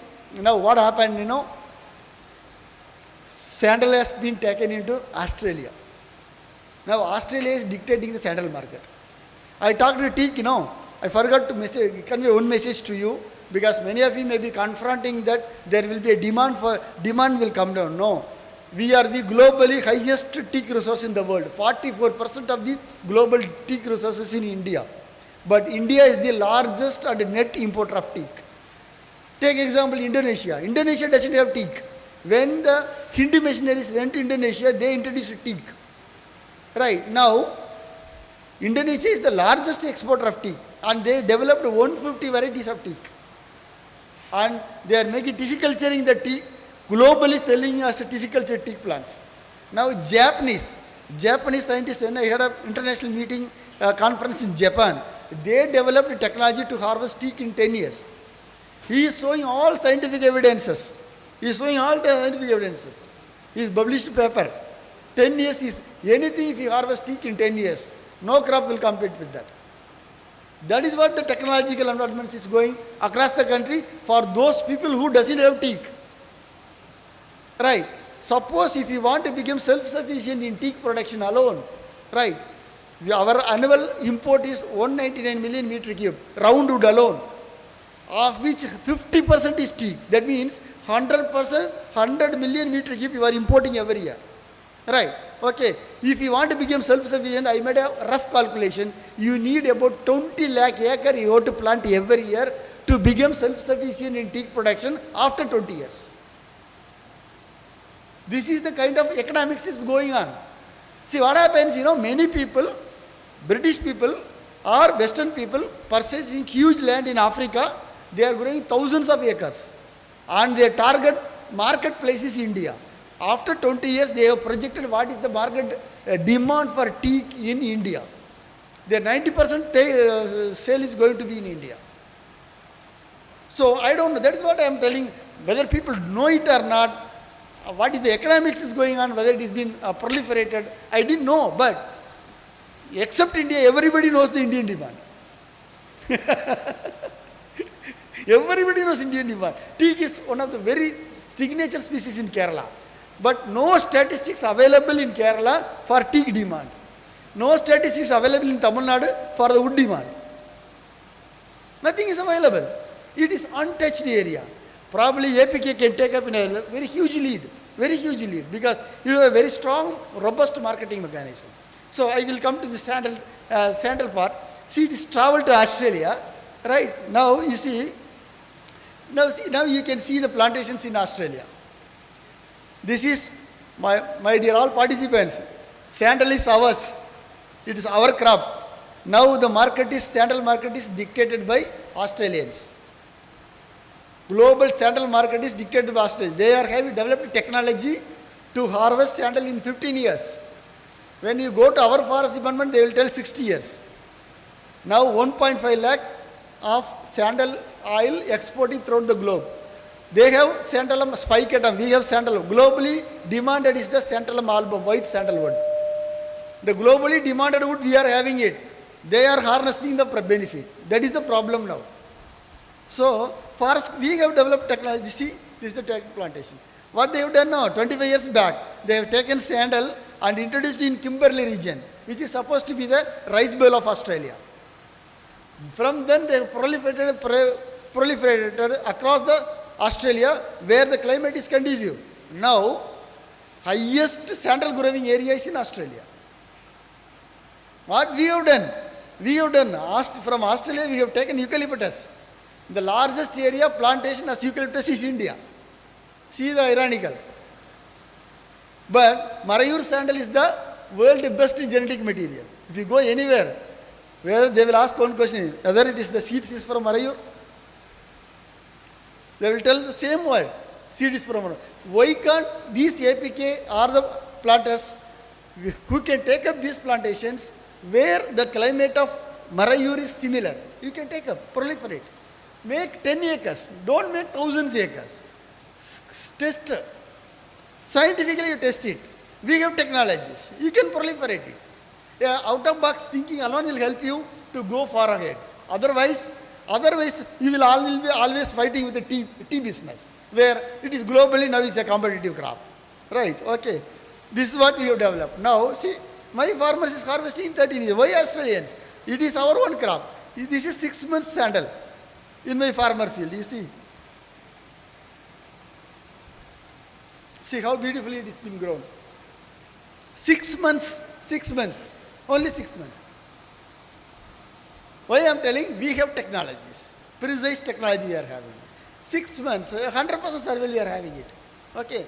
Farmers started harvesting in Tamil Nadu 15 years, 13 to 15 years. This is a type of thing is going on. Now I will take some of the crops for fuel wood. This is one crop, which is Terminalia bellerica. We will call it as thorntree. Probably you will also call it as thorntree. This is 2 to 3 years you can harvest for fuel wood. 2 to 3 years. Mid elevation it comes very well. It comes up to 1970 MSL. Around 1800 MSL. Right. So, part area you push this. It will give a very good seeds used for tannin production. And the wood is, you can look for fuel production. Excellent species. Very fast growing. Highly suitable to Kerala condition. It comes in moist villages for us. You can very easily introduce in Kerala. It's a native species to Kerala. There won't be any restrictions for that. Another one is the very promising species. This you can make as either fuel wood or timber in 10 years. This is Vangai. Pterocarpus marsupium. It comes in mid elevation. Beautifully it comes. This is 4 years old of plantation. You can see it comes this much girth. For a timber you can harvest in 10 years. If you want for fuel wood, you can harvest in 3 years. So all fuel wood demand, because majority of the planters I have seen, I have discussed, they have come and visited my field. I have personally discussed with them. I know their demand, I know their requirement. They need a very good species for fuel wood and a short rotational crop. One GM has come, he told, sir, I have only 5 years for retirement. Can you give a crop which I can harvest in 3 years? I saw them, he is very happy. I even forgot his name. This is another species, it is a very softwood species. This you can grow, harvest in 5 years, which is useful for plywood making. Right, okay. This is the plantation. This is almost 2 years old. This also very much suitable for your mid elevation. These are all available. We can come and visit at any time. It's available in my field. I am not showing anything, any photos downloaded from internet or other things. Whatever I am showing is my own research or my research translated to the farmers' field or stakeholders. Right, so confident that I have realized it. You can come, you can see now these plantations. It's very nearby only for you. Right, okay. Another one is the mangium. This is very good for you. This was the species I told. 2.5 years to 3 years. If you grow with good inputs, you can harvest in 2.5 years to 3 years. Excellent high calorific valley fever wood. Mangium.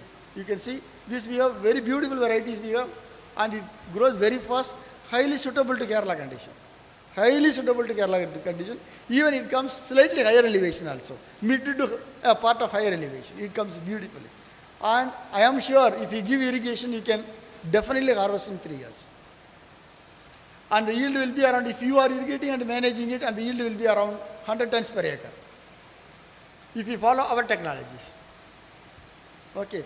This is Karumaradu. This you may be knowing it. This is also useful for higher elevations like 2,500 pyramid. Another very important thing which is suitable to Kerala is Malay bamboo. Okay, Malay bamboo, 5 years you can harvest in mid elevation to higher elevation with irrigation. Without irrigation it will not come. It is highly suitable for plywood, but it requires irrigation. Without irrigation it will not come. All right, another one thing which highly suitable to Kerala is agar wood. It is being very mispropagated, but very, very huge potential is there for agar wood. And Kerala higher elevation, this is one of the very good crop. Very good crop. Only thing, see, this is what the crop of agar. Now, what happens, in Tamil Nadu, they are intercropping with coconut. So, 10 years harvest is possible. Only thing, you have to inject some organisms for production. Even 10,000 rupees is possible per tree, minimum. Right, okay. So, some of the trees I will explain.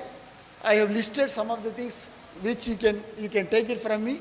So, timbers which are suitable for higher elevation, mid elevation, timber species, matured species, and fruit species, fuelwood species, plywood species, and pulpwood species. Okay, these different elevations we can take. Only thing what I want to have a simple message is that we have technologies for growing tree on commercial basis. It is you to take the advantage. Okay, fodder crops, timber forest products, pencil making, and we have, see, this is one tree, Hopia. It gives about 38 tons. And tuna is another very important species which is used for plywood making and pulpwood making. It comes in higher elevation. So agar, tuna, these are all very good takers for you. Very short harvest period. Okay, Girivilia you know very well, I don't want to tell much about that. Eucalyptus, if you want to have a lower elevation, you can include. And some of the fruits, I am not a horticulture person. When I discussed with the horticulture people, they told fruits like avocado have a very good market. Right, okay. Similarly, lychee. These are the crops highly suitable to higher elevation, not for the lower elevation, because when you look for alternative crop in higher elevation, you have very limited options. You have Malay bamboo, you can agar, lychee, avocado can be in higher elevations. Right, okay. Ailanthus trifasa, it's our own crop. Kerala is the largest producer, it comes in higher elevation. And Sweetinia is another crop, but Sweetinia doesn't have market, mahogany doesn't have market, but one of the very good alternate crop for you. Right, Malaina comes in lower elevations, and this is one wood, very new wood. This is a very hard wood, very, very hard wood.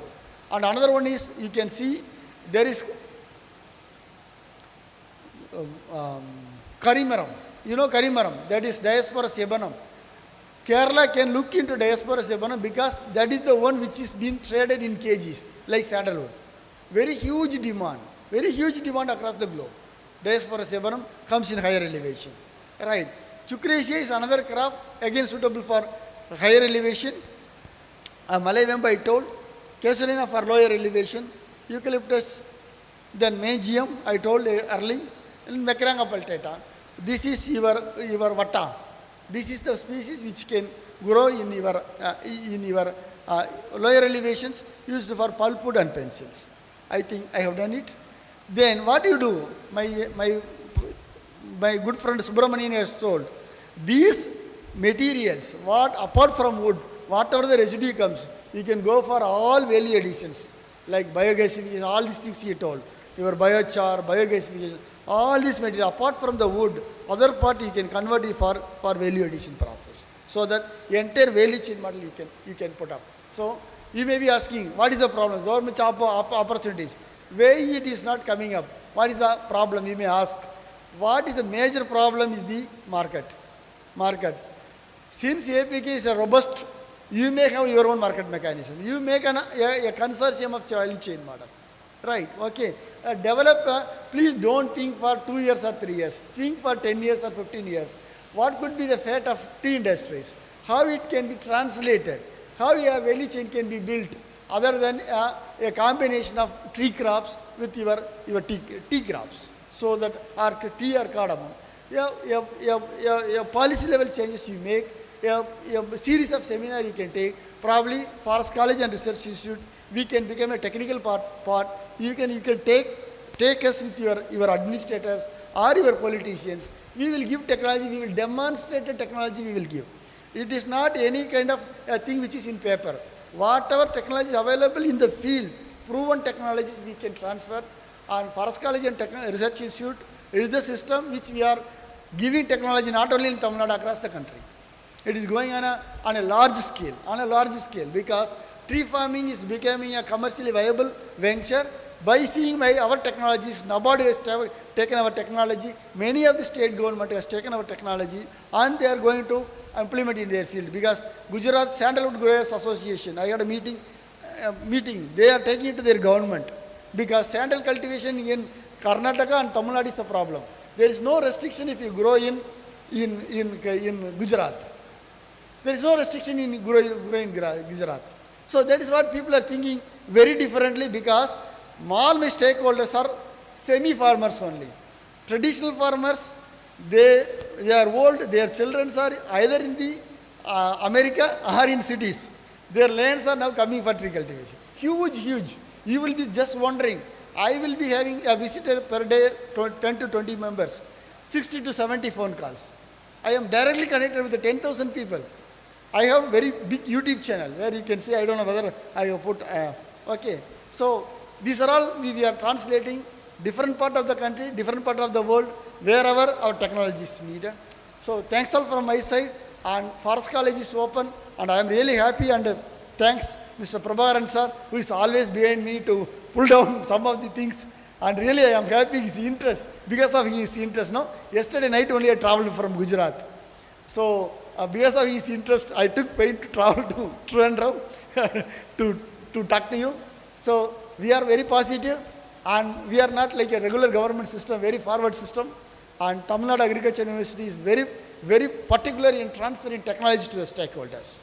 So probably we can come out with a very good association with the APK if you are interested. Thank you very much.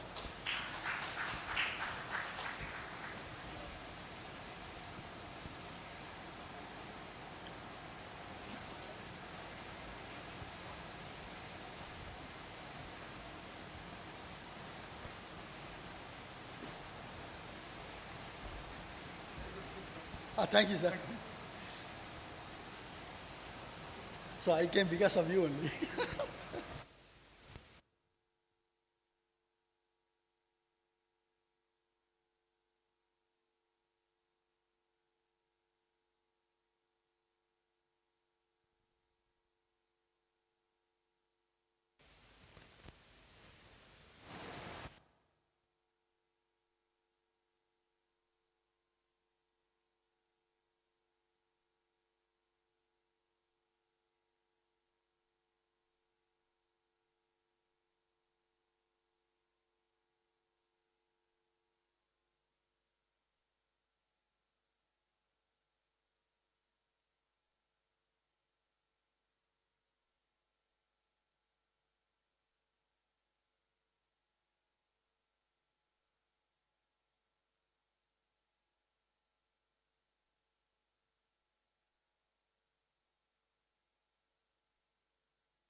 Thank you, Dr. Balasubramaniam. I wish to thank you because it took all the trouble to come from Gujarat and reached here midnight, past midnight. So thank you on behalf of the organizers. So what I think is what we'll do is, for want of time, so if anybody has any questions for Dr. Balasubramaniam, that can be addressed first, and then we'll go to the next two speakers. So anybody would like to speak, have any questions for Dr. Balasubramaniam on silviculture, please.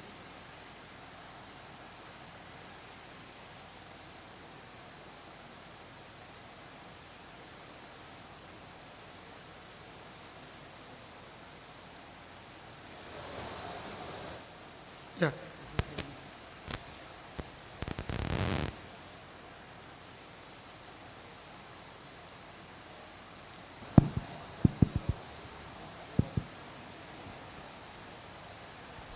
Thank you, Doctor. The very interesting, very nice to hear. Thank you. The only request is not actually a question. Please be seated. Okay. It's a request for the Kerala government. Basically, they have seen this, how best they can help us, because this entire seminar is organized in such a way that, how do we take it forward? The plantations in Kerala, we're going through tough times. The industry department is really helping us also to, go forward, and that's why these seminars have been organized. So I'm sure your talk will inspire the government to look into it. How can we get into the silviculture in Kerala?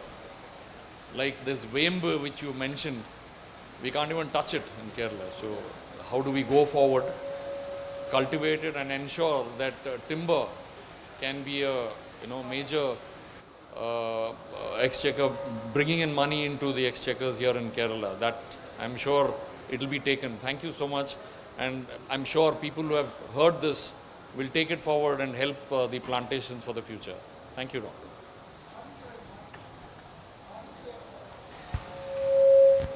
Adding to your point, sir, every state is now coming forward for tree cultivation, right? We are making a institutional mechanism, right, by the way of signing mechanism, transferring technology with the government also.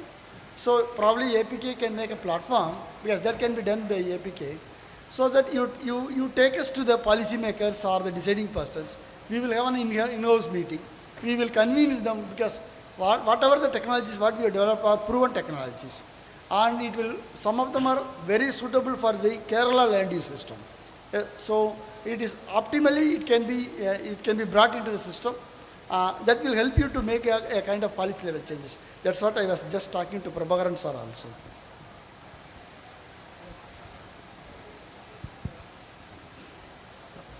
Can I just add? Yeah. No, just to add on to what Mr. Kariyappa was mentioning. If you look at, the last year's statistics, we find that around 30 lakh cubic meters of timber was imported into the country, valued around 45,000 crores. So one major challenge from the plantation sector we face is harvesting and transport of this thing. I think that is what, I think he was also trying, that government should come with some mechanism that we should able to harvest it and able to trade it. So that is what is much needed, so that we can adopt it. I think the legal framework should be very clear in this aspect. And just add to one more, if you want to respond. Adding to your point, so some of my students are here in the forest department as APCCF, CCF level. Now, government of Kerala Department of Forestry is looking for taking commercial plantations, and they are asking my technologies only. So probably it could be a kind of only a bridging, nothing much. That is why I told Sir also, he create a platform, APK can create a platform, so that we can bring people together, sit together, convince them, going for good thing. So it is possible, sir. When my personal understanding is, APK can play a major role, and is a huge potential is available to translate some part of this area into tree plantation. Very good potential is available.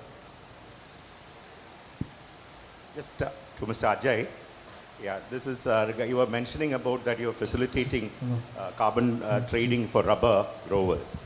So one thing is that, I mean, since you're already in it, what exactly is the price amount or per unit of carbon traded for the rubber plantation?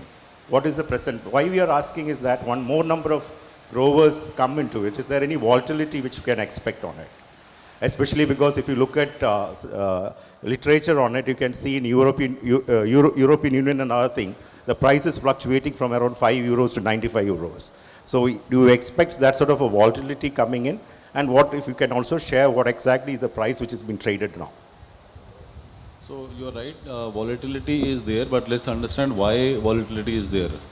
You know, there are multiple players in this market who are selling or rather who are not able to establish the additionalities, and they are trying to sell the carbon credit in the market. And easiest buyer for you for the carbon credits is the oil companies. You know, the moment you go to the oil company, they're ready to pay you upfront cash, take it. But you know, the dearth for carbon credit is for the audited ones. The ones which are verified, which are audited, those kind of carbon credits are little less. So while the volatility is there, the premium is also there. What I can say that in case of, the audited ones, which are verified ones, in that you'll have a higher premium. Now I can't say whether it will fetch $50 or it will fetch you something more than that, but it definitely depends on the going rates. And since we are actually trying to have some forward contracts also, so the downside will be restricted. So you won't fall below, say, $40 or say whatever, $45, whatever is the contract.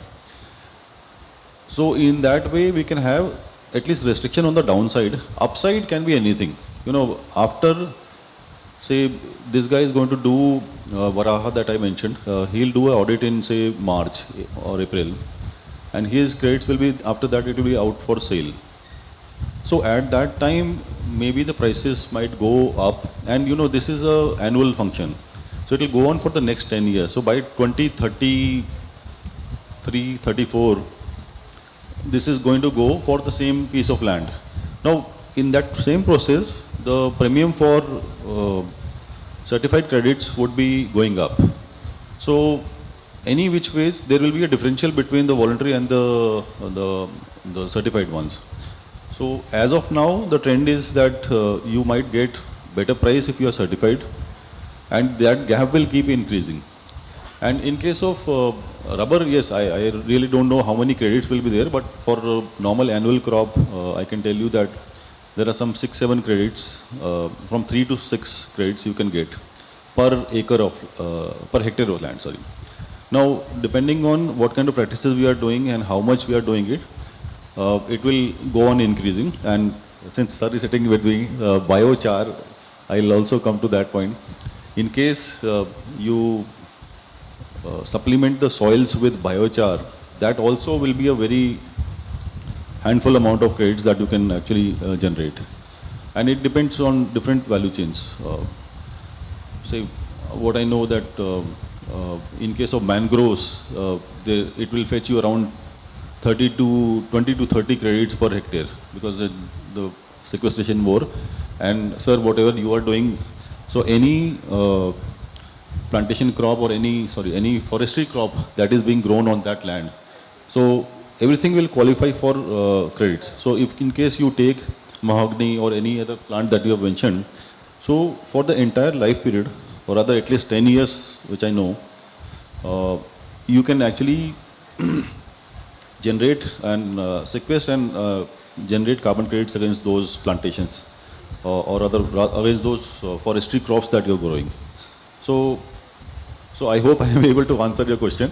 So no one has a concrete answer that how much you're going to get, but what I know that the differential will be huge, and since you are audited certified, that will be, so the way to go through this process is you need to have a very reliable developer. So in the technical terms, it is called the developer. So one who develops the entire project for you. So if it is say 1,000 hectares or maybe 2,000 hectares, whatever. So he will have a project specification lined out. He will develop as per that if it is say forestry crops. So you will have the entire thing lined up and that will get audited that no one is cutting those trees. Say if it is 10 years after which you are going to get. So till that 10 years, you can get the benefit of carbon credits, and after that when you cut, you can have some additionality and grow new plants. So at least, so what I want to say is that in case you go for those forestry crops, so that 10 year which is like a cost for you, you can start getting some incomes in that. So that's one very important thing which can be there. And sir, in case you also want, I can introduce those guys. They can also be helpful, and it will also help in adoption. See, what I'm saying is I don't want that my startup should be getting something. I'm saying that whoever is growing, whether it is you or other state governments or any private player, he should be getting some income. So how this guy works is that whatever carbon credits are sold, he will share 50% of that income directly with you. And if it is government also involved, then some 30% with them. He will retain only 20-25% with him. So that's the mechanism on which it works. So it is a tripartite between government, the private player, and this startup. So it will be like the planter will get 50 to 60%. Government will get some 25-30%, and the rest of it will go to this guy for his operating cost. So that's how. And so it's a revenue generation thing also.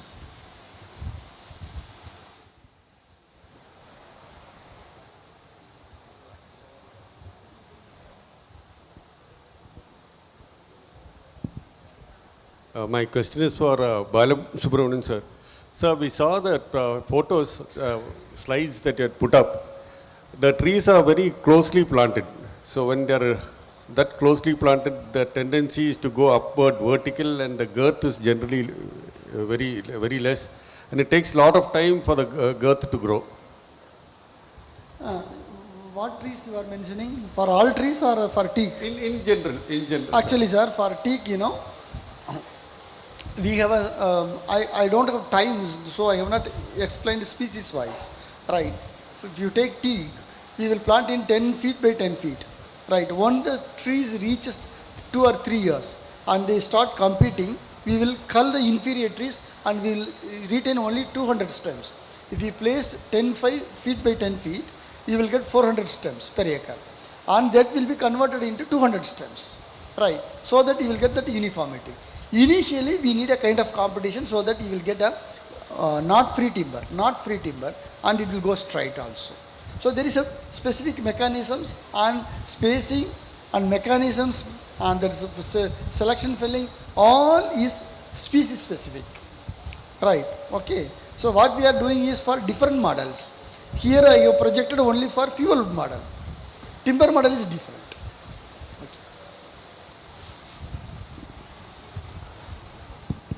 Excuse me, sir. This is about teak and sandal cultivation. So what my young age itself, apprehension is that if you cultivate a teak or sandalwood, forest people or village people come will take it and they will arrest you, put in jail. So that was the situation long I am hearing. Even my place, in my relatives in Kanyama district also, they are not at all. If some young plant is coming, sandalwood tree is coming, they will immediately cut it and throw it, because tomorrow forest people, they will come and arrest you. But this is why this policy was cultivating a plant itself, a criminal, this thing. People are fearing. People are not aware of this. If this was allowed to cultivate long back in India after independence, there would have been sufficient teak and sandalwood in our country. Why this problem is? And second question is that you have shown this slide, like your teak new variety cultivation is like mango, guava, apple cultivation like that, because area is plowed and plain area. And that situation is not there in Kerala. You have not shown even a single slide where it can be cultivated in hilly areas. The same variety, how it is going in hilly areas. Because Kerala, most of the tea cultivation is in this thing. And plowing the plantation is also very difficult, and these hilly areas. But you have not shown a single slide about that. Thank you. Sir, beautiful question. I will ask for your first question. I don't know about the rules in Kerala, but in Tamil Nadu, you know, for felling teak or sandal, there is no restrictions. Only you have to follow the government order. Right, okay? So I will come with sandal because everybody will afraid of sandal. Even many of the forest officers doesn't know the law. That is the problem. Now government has given a clear instruction. If the farmer gives request, they have to process within 30 days. Everything is in online. Right, okay. And now sandal circle in Salem. That is one of the major depot. They have distributed the amount for 100 farmers. Right, no. Now the problem with the sandal is the illegal theft. That is the problem. As far as teak is concerned, I have two informations for you. Teak felling is not a problem. It is scheduled timber. Only thing you have to get a permit and you can sell anywhere. Right. When I have not sown slate, that is what I told in my presentation. I have not worked in Kerala land use system. I am from Tamil Nadu. Right. Okay. Slight modifications can be done by some of the practicing the silviculture techniques only. But when that is why at one point I told it is easy to grow teak in Kerala than in Tamil Nadu. Right. You need minimal input. Your land use system is highly suitable. So small modifications is required. Right. Okay. Otherwise it can, because it is naturally growing. It's naturally growing in Kerala. Right. Where we are, it grows naturally in 1500 to 2000 mm rainfall. Now where we are growing is only 800 mm rainfall. You see, we could able to make the success. Right. So it is easy to grow in Kerala. Small modifications we have done because I am from Kerala, I cannot work in Tamil Nadu. Sorry, I am from Tamil Nadu, I cannot work in Kerala. Right. Otherwise technique is available, we can grow it. Right. The mindset for teak, sandal, red sandal has to go because legally no such problem. Right. Okay. And Karnataka government is now going to amend the rule to allow for private sale of sandal. Their legislative assembly has passed it. It is going to come as a rule. So things are getting fast changing now. Only thing you grow, sir, things will change. That is what we are propagating.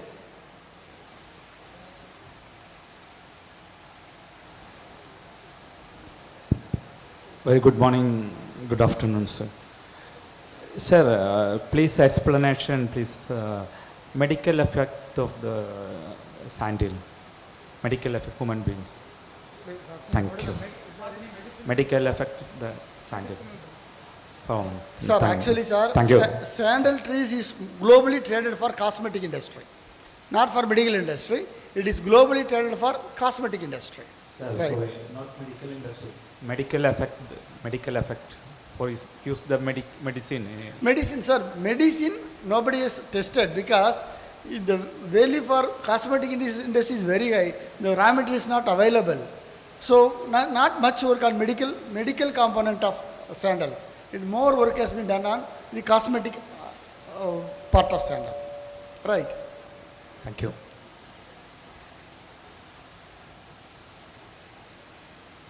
Anybody else has any question? Okay, so I wish to thank all the three speakers of this morning, taken all the trouble and come here.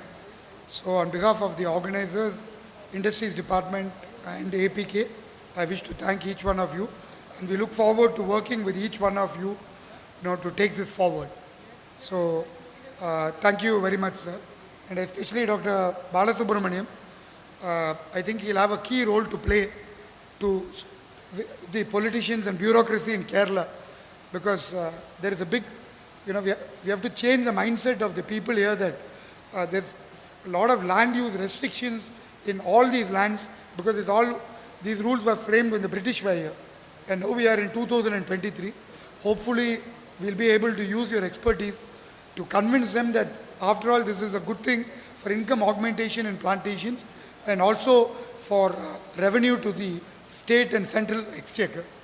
So thank you, sir. And we also look forward to interacting with the other, Dr. Subramaniam and Mr. Ajay Kakra as well.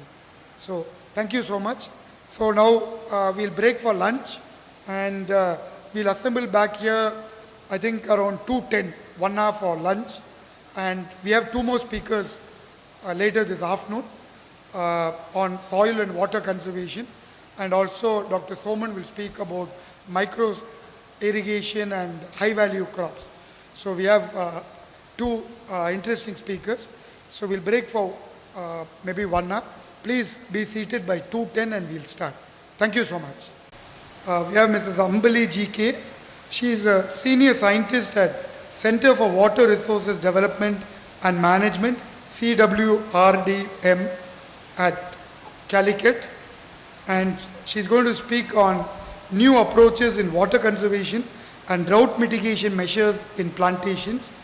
All of us know that with climate change, we are seeing extremely heavy rainfall during the monsoon in July, June, July, especially July, August. And then what is happening is in the months of February, March, April, the temperature is going up and we're seeing severe drought. So we're having water surplus in the monsoon period, and it becomes very deficient during the dry period. So actually from the Association of Planters of Kerala, we are trying to work with the government to build, water conservation, different measures, including tanks and other things. So to give you a brief introduction about the speaker, she is currently on the verge of completing her PhD in water engineering and management in the next 2-3 months. And earlier she did a Bachelor of Technology in Agricultural Engineering. Her expertise is on hydrologic modeling, climate change impact analysis, irrigation management, I think, which is all relevant to all of us. And she has many things at a very young age to her accomplishment. So she's a senior scientist now at CWRD, and she's received many awards and also published various papers. For want of time, I don't want to go into each of them. So I request Mrs. Ambali GK to come forward and also and to give a presentation. Please come. So as a token of appreciation from the Industries Department, I request to hand over a bouquet to ma'am. Thank you.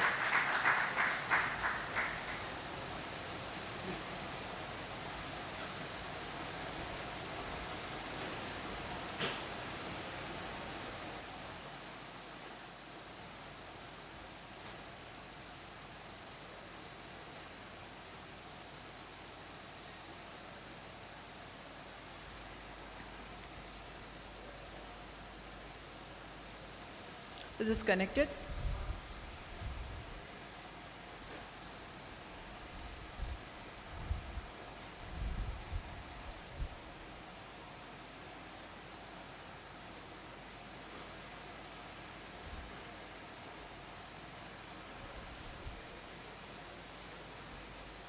Okay, till it gets connected. Good afternoon to you all. I see most of the faces here are planters, and I'm from a water resources background. And I was talking to some of the planters over here, and I realized that the institute is new to you. So I would just take a few moments to introduce my institute, the Center for Water Resources Development and Management. It's headquartered in Calicut. And actually, we do research on all aspects of water resources, and not just development, but on management also.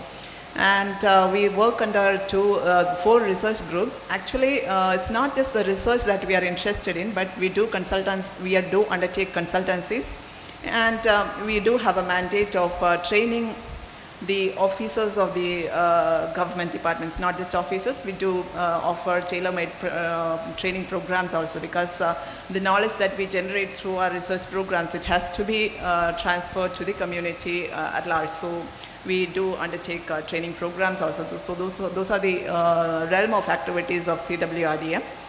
And recently, because we are dealing with the climate change, I would like to introduce you to a recent center that we established with the Government of Kerala funding, that is on Center of Excellence on water-related disasters, that will be looking more into floods and droughts and landslides also. So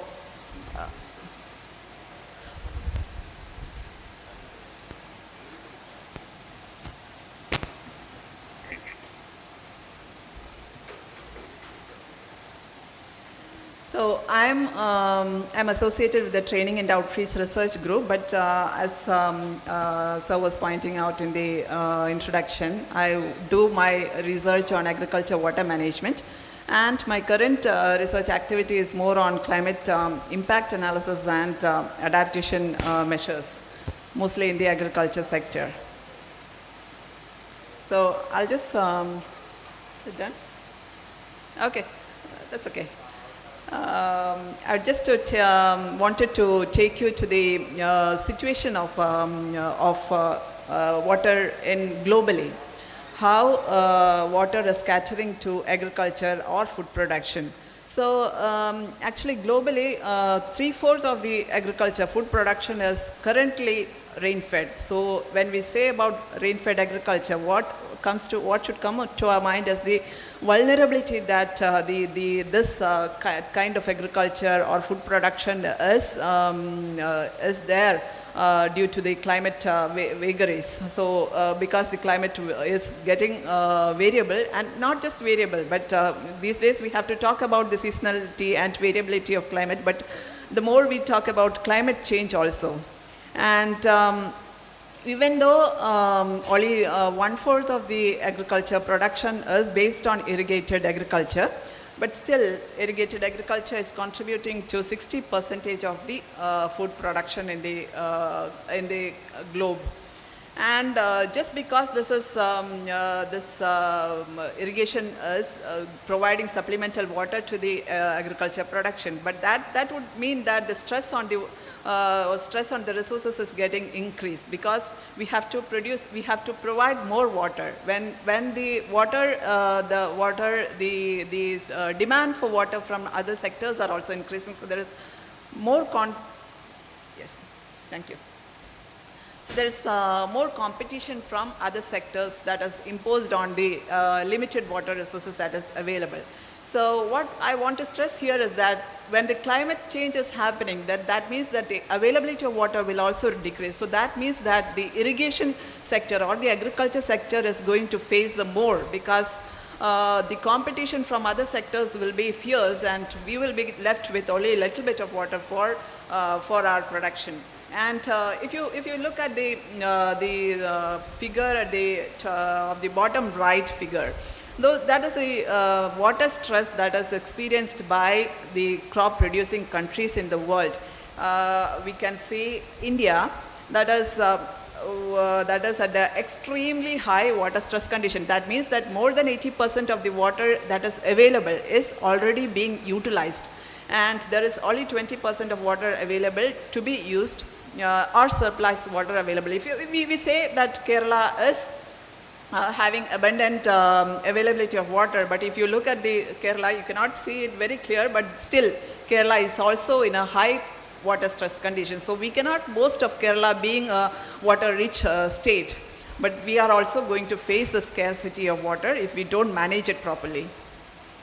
And now, since this is on climate change, I would like to take your attention to the risks that the whole world is facing.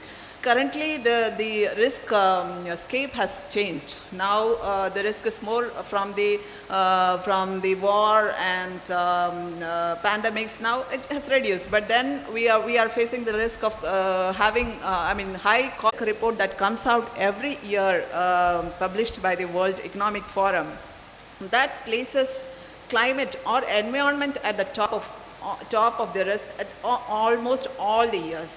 And now, if you look at the midterm risk that we are going to face, that also places the environment at top risk, and also failure to respond to climate change or failure to adapt to the risks of climate change. Those are like the top risks that we are facing. And that means that, scientifically, all the evidences are there that climate lack of convergence between what is available with the scientific, has to be done with the scientific knowledge, and also what is politically feasible. So actually, it's a very interesting study that has come out recently when the COVID broke up. So that means that whenever these kind of, the short-term risks are happening, the water producing monsoon there, but not so much in the case of the northeast monsoon. But that means that if we get a little bit good rainfall in the northeast monsoon, that means that we may not have to depend on supplemental water.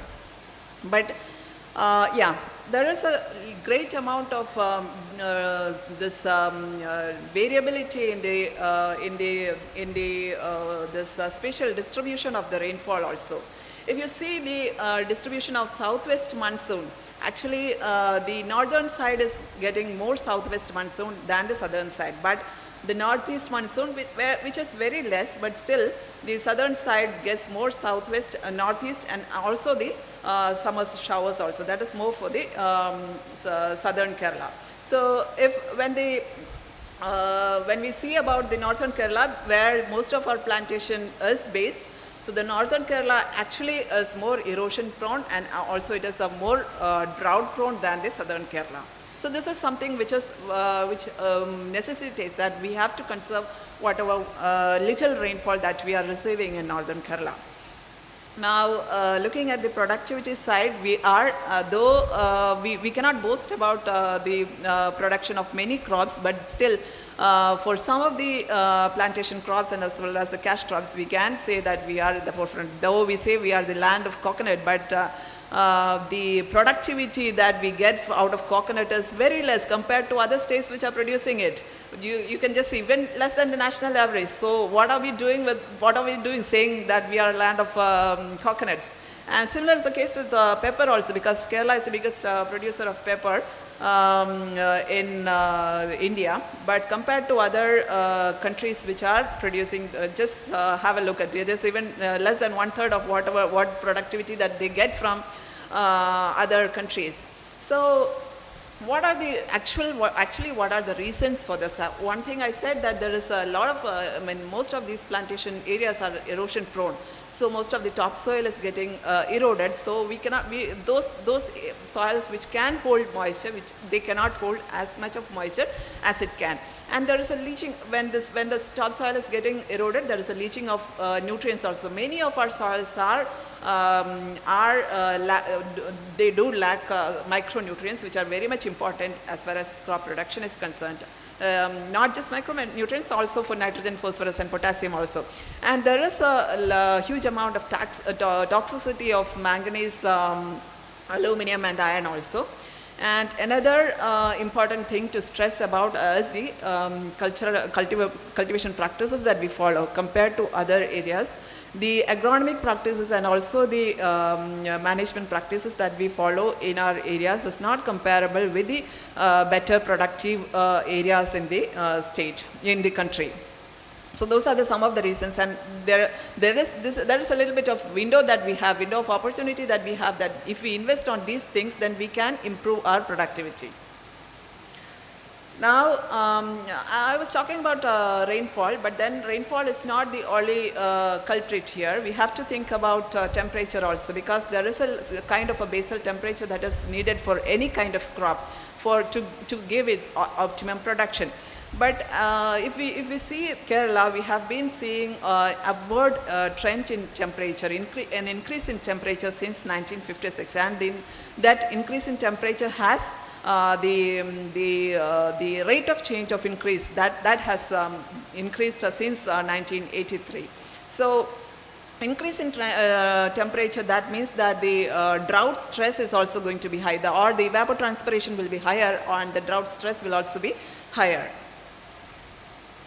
Now, when that happens within the growing season, if you see the anomaly, there is an anomaly plotted there. So if the anomaly is happening in the growing season, or even for the perennial crops also, if the drought is happening during the season when the crops need the water the most, if that is happening during that season, then our productivity is going to be even lesser. Now, for major plantation crops, we have worked out the water deficit. Actually, during October to May, when there are no rains, actually for most of the crops, it is only like 1/3 of the water demand could be satisfied from the rainfall. So there is a kind of a moisture stress period. It is around 18 to 21 weeks in the northern Kerala. So the stress that we are facing due to the deficit in water availability is very high. especially in those areas where we grow the plantation crops. Now we have also analyzed, we have done many drought-related studies in CWRDM. This is one of the such studies that where we have analyzed the rainfall trend in the last 100 more years. And we have been seeing a declining trend in the southwest and winter rain and also annual rainfall. Actually, what happens with this is that this rainfall, this monsoon, which is feeding our water storage structures. So if we are lacking, if there is a decline in that rainfall, then that means that we may have to think about alternative storages or alternative ways by which we can store water in situ. But there is an increasing trend that we have seen in the northeast as well as the summer rainfall. So what happens here is that will induce some short-term meteorological droughts which we may have to respond to with water conservation measures. Now there is another study. Actually, for most of the drought cases, what we have to, if we have to respond to drought, then it is important that we have a good monitoring and assessment of the drought that is happening. So usually we use drought indices for this kind of measurement, and we have to look at the best index that is possible to which can say that this is a drought condition or not. So there are many drought indices which are available. We have compared some of the drought indices that are available, and actually we have done the study in 3 different regions. One is the arid region, that is in Jaisalmer, and semi-arid region in Madurai, and in Kozhikode, which is a humid rainfall. So one is the departure analysis of rainfall. So what we have seen is that most of the years we receive like normal rainfall for humid tropics and as well as the semi-arid conditions, but not so much for the arid conditions. And in the case of departure analysis, we have seen that there are no drought conditions as far as this index is concerned. But then we used some other, and that is not true also, because even in the semi-humid, humid conditions that we experience in Kerala, we do experience drought conditions. So we have tried, we have looked at another drought index that is called, because this departure analysis of rainfall or the SPI that we usually use as a drought index, that is only dependent on rainfall. So we have tried to use another index. It is called a reconnaissance drought index, that is taking into consideration not just the rainfall but also temperature. So I said temperature is also important when it comes to drought. So within this we have seen that we have faced severe drought conditions in the humid tropics twice in these years. So even the analysis has seen that the drought conditions prevail once in 11 to 12 years in the humid conditions, and once in 5 years in the semi-arid conditions, and once in 1 or 2 years in the arid conditions. So even in the humid tropics, we cannot say that we are living in a very humid environment, but we have to face drought conditions also. Now this is a comparison of those indexes. So what we have found out is that this is a very good index that we can use to monitor and assess the drought as far as rainfall and temperature both are concerned. Now we have also developed one generator for SPI, for calculating the index SPI. So this is an open source generator that we have developed for analyzing the drought. And this will give SPI in different conditions, different 3 months to 6 months time period. But as far as drought is concerned, now when we are talking about climate variability, we are experiencing a highly variable climate now. So it's no longer needed that we have to look at only at 3 months of drought or 6 months drought, but we have to think about even weekly drought monitoring and assessment, even predictions also that is needed at a weekly scale. So we are trying to include the weekly drought monitoring also into this case. Now, and we have also developed a drought information system, that is a web-based system that is developed for northern Kerala. And this is using the NDVI, or this is on the red and near red spectrum of the EM. So based on this, we have classified the different conditions as severely drought or slightly drought, very severe drought and all. These are the drought risk map.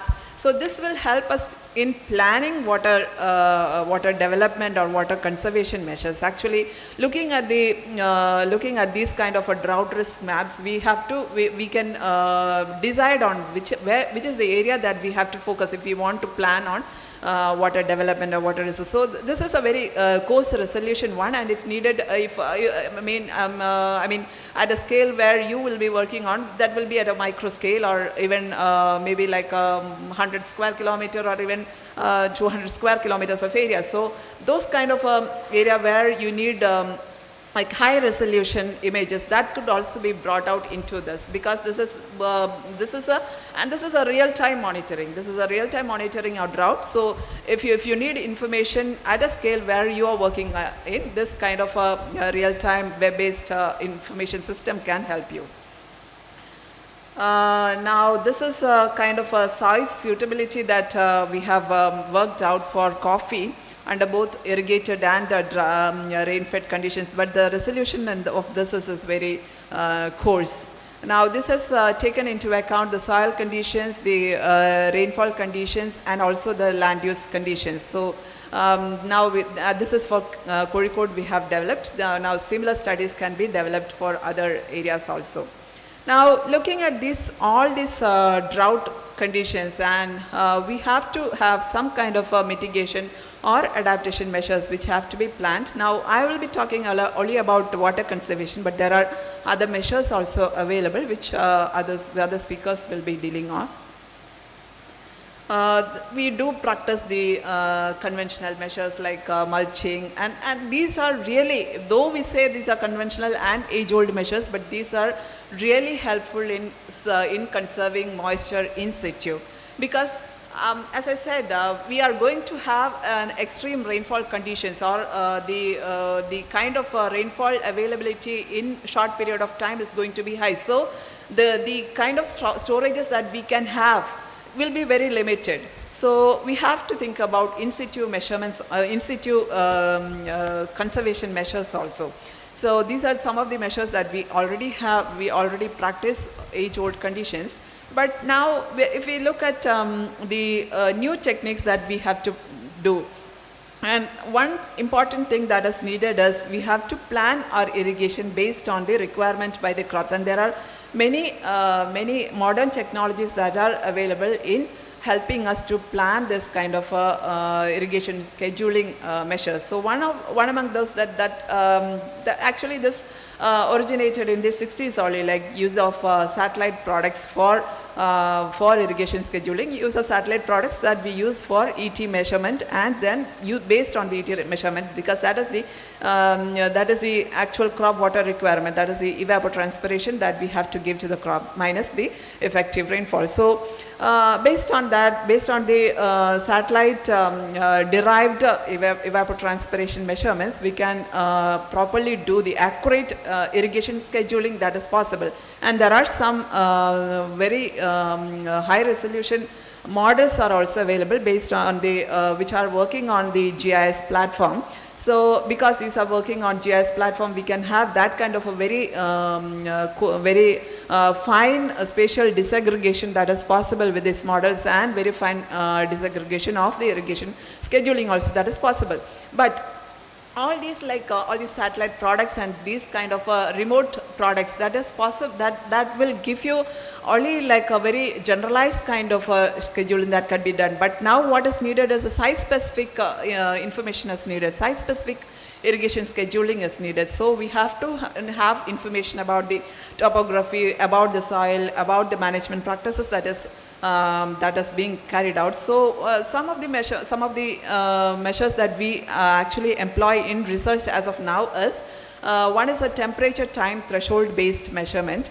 So there we will have either portable or fixed temperature sensors in the field, and with every temperature sensor that will be having a kind of we will do a cumulative time measurement of how the temperature will be differing from the crop specific basal temperature, and that will be compared with a condition where it is well watered. So whatever is the difference between those, that will be the threshold, and whatever is the difference between those thresholds, we can provide water. So in every 100 meter square or every small 1 meter square area also we can install these sensors. That is also possible. And not just relying on temperature, but we can rely on infrared also, and soil moisture, which is very commonly used these days for automation of irrigation. And soil moisture sensors can be installed at any places, and based on the soil potential or the whatever is the soil moisture potential that is there, we can measure that, and then connected to a solenoid valve, we can automate these irrigation structures. And then if we are facing a very prolonged period of deficit conditions where we don't have that much of irrigation water to provide, then we can practice deficit irrigation conditions. Deficit irrigation is a method in which we are deliberately stressing the crop of the water. So there are some stages of growth. You are working on plantation, so you might be knowing there are some stages of growth of a plant where the plant needs water. That time you have to anyways provide it, otherwise they will wilt. And apart from those stages, you can, when there is a drought condition, you can purposefully irrigate less. So that is called deficit irrigation. Either it can be based on the growth stage of the crop, or if those are like row crops, then it can be based on the root zone, how the wetting is happening, and then you can give it.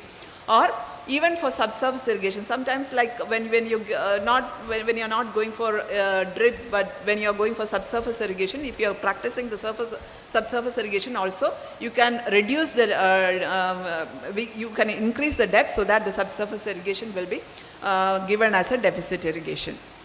Now there is another technology that is coming up in irrigation. We have been talking about drip irrigation for quite some time, but then there is another form of drip irrigation where we are using emitters which are of a higher size, but then we can use pores.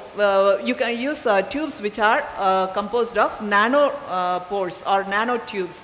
These are called nanotubes or the moist tube irrigation technology. Actually, this is practiced in India also, but I have not come across anywhere where Kerala has been practicing nanotechnology. But nanotechnology is one area where a lot of research is happening, and we, from irrigation or agriculture side also, we cannot shy away from that. So this consists of two concentric semi-permeable tubes, which the inside tube is consisting of nanopores, which is approximately 1 lakh pores per square centimeter, and that will reduce or increase the irrigation efficiency even much more than drip. You may be able to get even 95 to 99% of efficiency if you are using, but then we have to test with our conditions, our soil conditions, our topographic conditions and all that we have to test. But otherwise I have come across applications where they have used in Andhra, where the stress is really high, in Goa, but where it is not much needed, but maybe because of the coastal irrigation which is practiced, they may need this kind of moist tubes. Now we have been talking about Internet of Things from quite some time, or IoT, where we said about this soil moisture sensors. You can have the weather parameters also, like temperature or rainfall, any kind of sensors you can have, but then you don't have to go there and measure it every time and then do the automation. But then what you can do is like all these instruments, or the things we call it as, these instruments can be connected through internet or wireless technology, and then they can be, full automation is possible with all the parameters incorporated into this automation. Usually now, when we talk about automated drip irrigation or automated micro irrigation, what we do is like we measure the soil moisture, or even like sometimes it's just time-based sensors.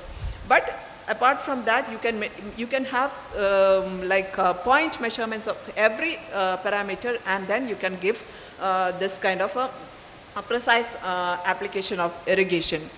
And yeah, this is actually what is happening in precision irrigation, though we are talking about precision irrigation only with drip, but then precision can be attained for any type of irrigation measurement. So you are not going into direct contact with the measurement devices, but you are connecting the devices by some measures, either GPRS or through internet or wireless also, Bluetooth also, it's possible. So all these things can be connected, and you can measure, you can sense each and every point in your field and what is lacking at each and every point, whether it is a nutrient deficiency, whether it is a water deficiency or anything, and you can have a variable rate application for each of those. Depending on what is needed at that particular point, you can have a variable rate application at each of those points. So this is the possibilities that we are using now also. Now actually this is the possibility that we do with the drones. Drone-based mapping and drone-based applications. We use it for this pesticide spraying, but not just pesticide spraying. Water also can be used along with the in the place of pesticides. So you just monitor each and every point from remote space, and then do precise application of whatever is needed. So you can calculate the water stress that is experienced at each and every point. Actually, we have done quite some studies on this drone applications. Now there are many sensors that are available, not just the RGB sensors which we usually use for mapping. We just use the RGB sensors. Other than that, there can be infrared sensors, and which can have a great application in crop production. And also if it is like waterlogged conditions where this infrared or the RGB or the LiDAR will not work, there are sensors which in the LiDAR also there is a green, when you measure the green wavelength. So there are sensors which can go deep into that water, and also if you have like waterlogged conditions, that can give you what is the exact water depth and what is the requirement of irrigation or what is the requirement of drainage that is needed in that area. So all these kind of applications are possible with this kind of new technologies which are emerging. Now I'll just touch upon this hydrogel. I don't know, you might have heard about that. These are like starch-based gels which are developed, which can hold much water than its actual weight, and when that is it can be used in like short-term drought conditions. Like whenever there is water, or even like whenever you are irrigating, you just insert these. These are available in capsule form. This is developed by KVK Palakkad. But otherwise also hydrogels are commercially available. So just 4 capsules are needed for vegetable cultivation, and 8 to 10 for aracanut, 20 capsules for coconut. So if it is like a very short-term drought conditions between the growing season, if you are experiencing very short-term drought conditions, then you can go for this hydrogel, which will give a little bit of time for the crop to not to wilt.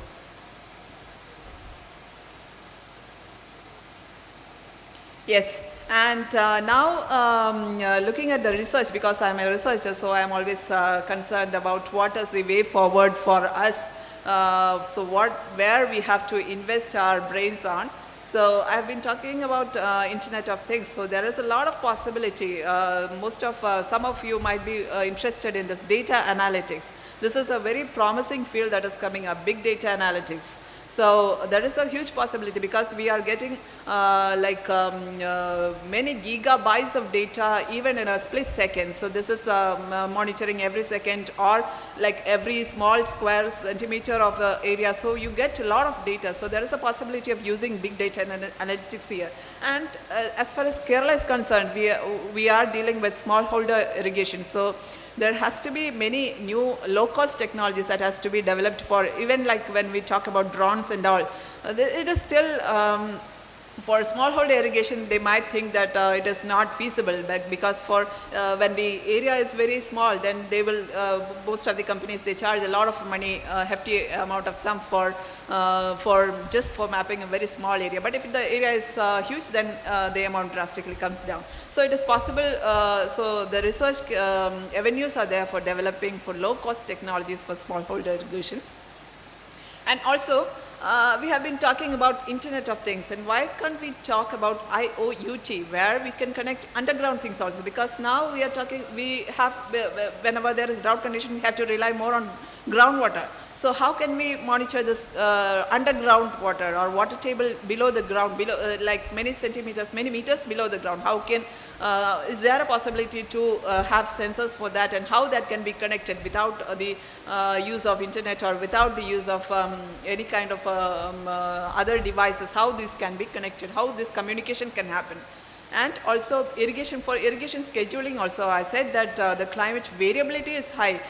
We did a study comparing the drought stress with climate variability and climate change. Actually, the drought stress is much more sensitive to climate variability than to change. So we have to respond to short-term what information is needed for the crop growers is very short-term information. So that means that till now I have been talking about drought monitoring or drought assessment. It's not just drought monitoring or assessment that is important, but drought forecasting. But for that kind of forecasting, we need short-term forecasting of weather parameters. So what kind of new technologies or new possibilities are there for short-term forecasting? Because now what we are giving, what the IMD is giving is approximately good for like 1 week forecast, or even not, it's not even reliable for a 72-hour forecast. So you cannot rely on that. So what kind of a short forecasting measures that we can develop for this kind of to respond to climate variable conditions? Yes, that is all that I have to cover for on water conservation. So if there are any questions, are we taking up questions now? Okay.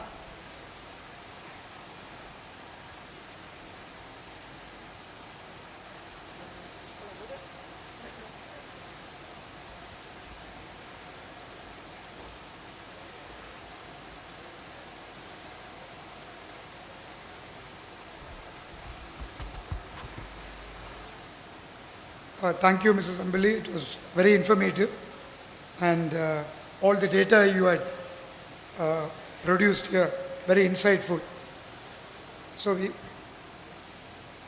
move on to the last speaker, and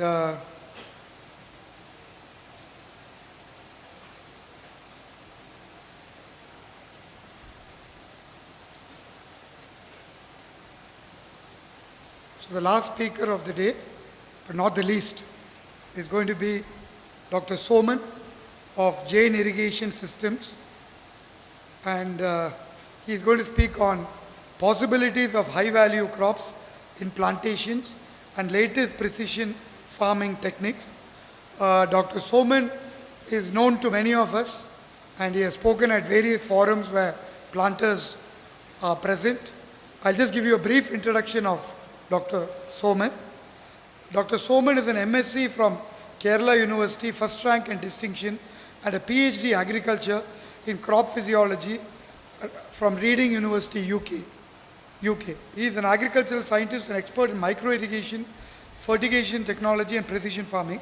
He has more than 43 years work in international agriculture, both research and extension, including 12 years at ICRISAT in India, West Africa, and involved in project management and training of trainers and farmers. He is presently Senior Vice President and Global Head, Agronomic Services, Jain Irrigation Systems for both India and overseas. He is a renowned expert in micro-irrigation and precision agriculture, as well as known for his knowledge of cultivation of horticultural crops. He has handled various research projects in a number of countries. I'll just mention a few: Brazil, US, Zimbabwe, Mozambique, Sri Lanka, UAE, the list goes on. He was awarded the Dr. B.H. Jain Award for Excellence in Agri-Extension Award 2021. He is also based from Kochi, Kerala. So we welcome you, Doctor, to this seminar, and we look forward to your presentation. And on behalf of the Plantation Directorate and the Industries Department, I request a bouquet be handed over to Dr. Soman as a small token of appreciation. Thank you.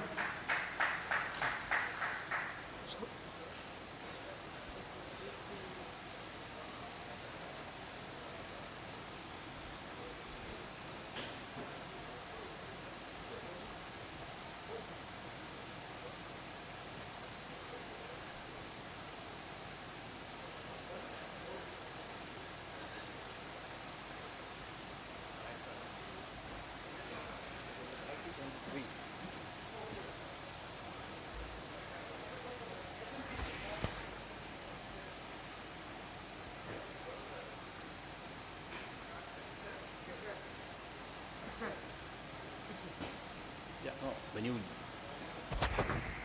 from there, light is reflected.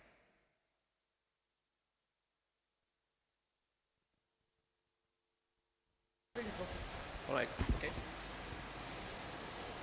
Good afternoon to all of you, and to APK and the government department, Vyavasaya Vanijya Vagupu. Thank you for inviting me and giving this opportunity. And many of you who are sitting there, I happen to know in the last several years of my interaction with the planters. I'm asked to talk about very specifically the person who, from HML, Harrison Malayalam, who invited me to come here and suggested my name, the alternate crops, high-value alternate crops for plantations. But when I just thought of it, to me that's a very, very small topic. So I thought I will speak about three main topics. Not only you have alternate crops, how do you do with the alternate crop in your plantations? That's a major issue which many people are not doing. But I'm doing it some other places. So that's the first topic, precision farming. The second one would be about some of these crops which are suitable for plantations in Kerala as well as plantations in the neighboring states. And the third topic is, if you practice for these crops and the plantation crops, precision farming, how you can save or retard the speed of climate impact. It is very critical that just like climate impacts agriculture, the conventional agriculture also impacts climate. So we'll be looking at those aspects. And I was told that there is no time. That doesn't mean that I'm going to speak till tomorrow morning. I'll have to just finish this topic, three different topics, join, and thank you. Now that's what I wrote, it as high value alternate crops. By the way, alternate crops will get a high value only if there is a value addition. So I will just touch upon value addition of certain crops also when I talk about them. Like here we have a lot of alternate crops which are generally seen in plantations, thyme, sage, and one of the other photographs is strawberry, precision farming of strawberry. Now this is what I'm going to speak, precision farming. This is our large scale mango plantation, ultra high density. I'm not asking mango to be planted in the plantation, traditional plantations, but to generate interest in the topic, I brought this. These trees are now 17-year-old. They grow only about 1.5 meter height, flower regularly, and we have achieved world's highest mango yield in India, which you will see as I proceed, by adopting precision farming.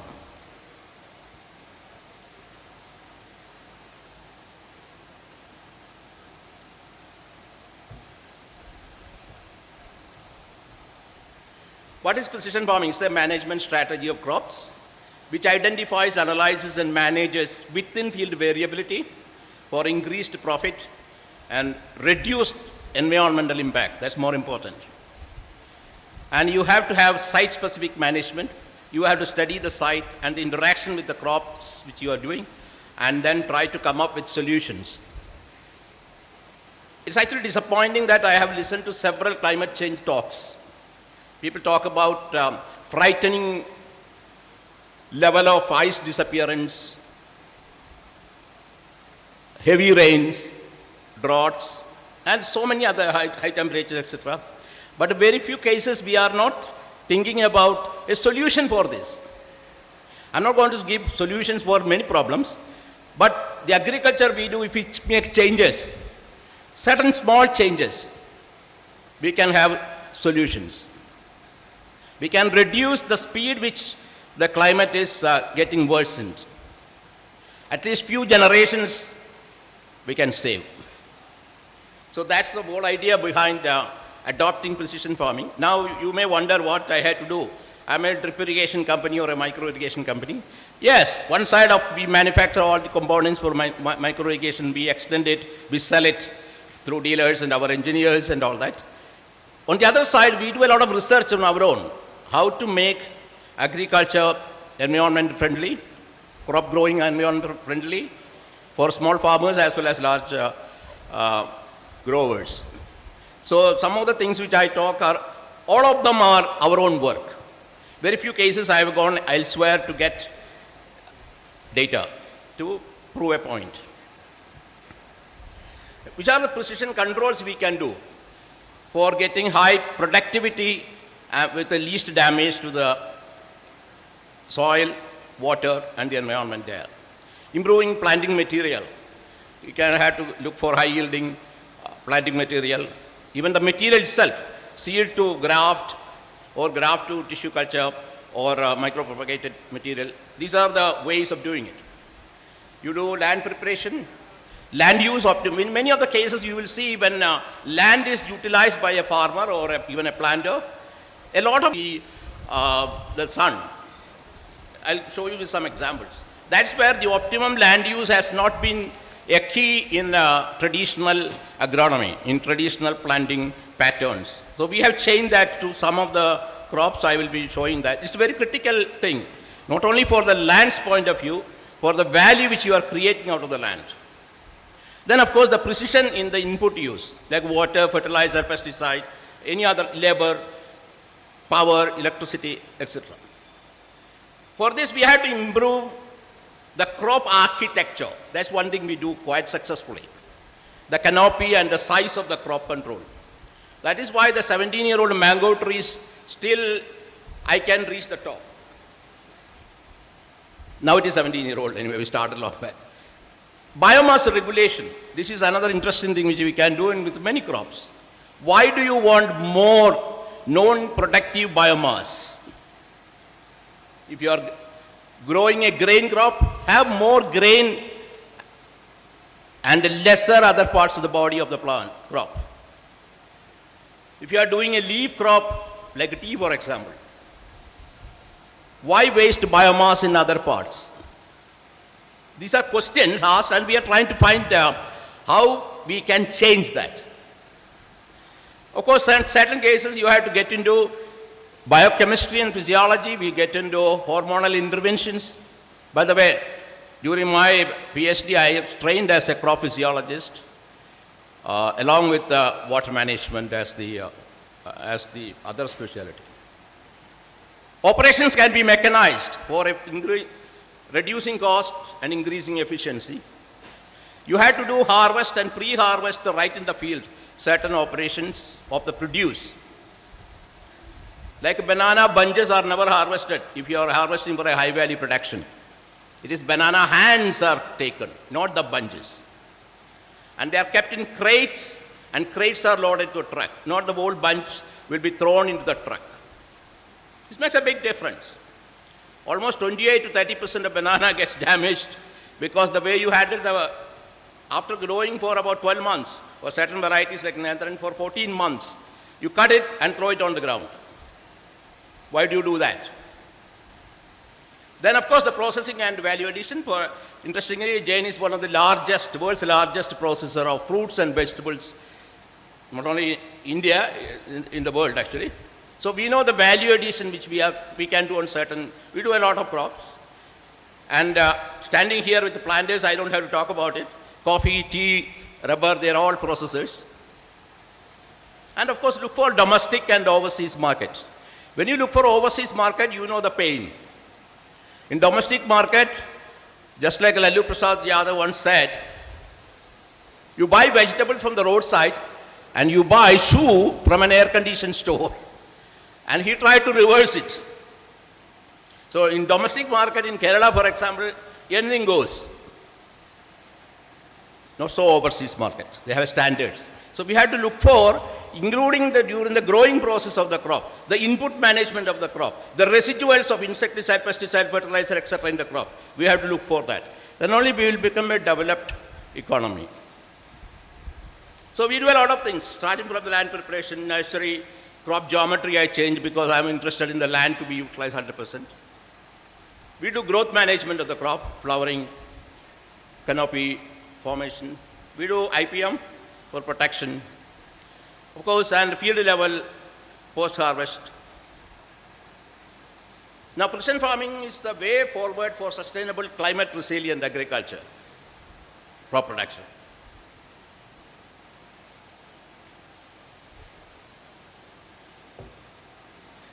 What is this precision? Precision envisages use of inputs, including land surface. Land surface is a major input for farming. If you don't have land, you don't have farm. Many people don't even think about it. It's the way that traditional agriculture has, it is not their fault. We had to bring in fertilizers, precision in fertilizer application, water of course, already the previous speaker mentioned quite a bit. Use of agrochemicals. Certain food products from India are never going to make it to Japan. An example I'm giving. Certain fruits will never make it to a country like Japan. They are very, very sacrosanct on that. Insecticide residue. Why we work with them actually? We send them nutraceutical like amla paste. We send them mangoes and all that. So we know the hard way we learned. What are the quality factors which you may not even dreamt of, which these people are demanding. So India to stand top in the world as an agriculture producer and have value addition, we have to look at some of these things. And we have been experiencing that. So it's a hardcore do-it-yourself thing. The technology of drip and fertigation, especially even though a lot of things talked about drip irrigation, by the way, it is a catalyst. It's just a catalyst which will allow you to make your water application precise and fertilizer application also more precise. And it's actually a very good tool. You are not buying drip irrigation for drip irrigating. You are buying drip irrigation as a precision input management system. Nurseries to start with for any crop which you are growing, including nurseries, tea growers have got it, coffee planters have got it. Nursery management has come to very high level of mechanization as well as very high level of technology application. You may have a nursery around the corner in the main road, but he may not be using some of these things. So, but more and more good nurseries are coming up in the country who understand the value of keeping a highly technical, sound nursery with material. There are nurseries where hands are never touching the produce. That's, of course, that's what probably wants it. Because human touch can bring in about at least 25 different types of bacteria into the plant. For example, so you should not touch them. Now, another one is the crop geometry, which I'm very, very passionate about it. I've been working on this for a long time.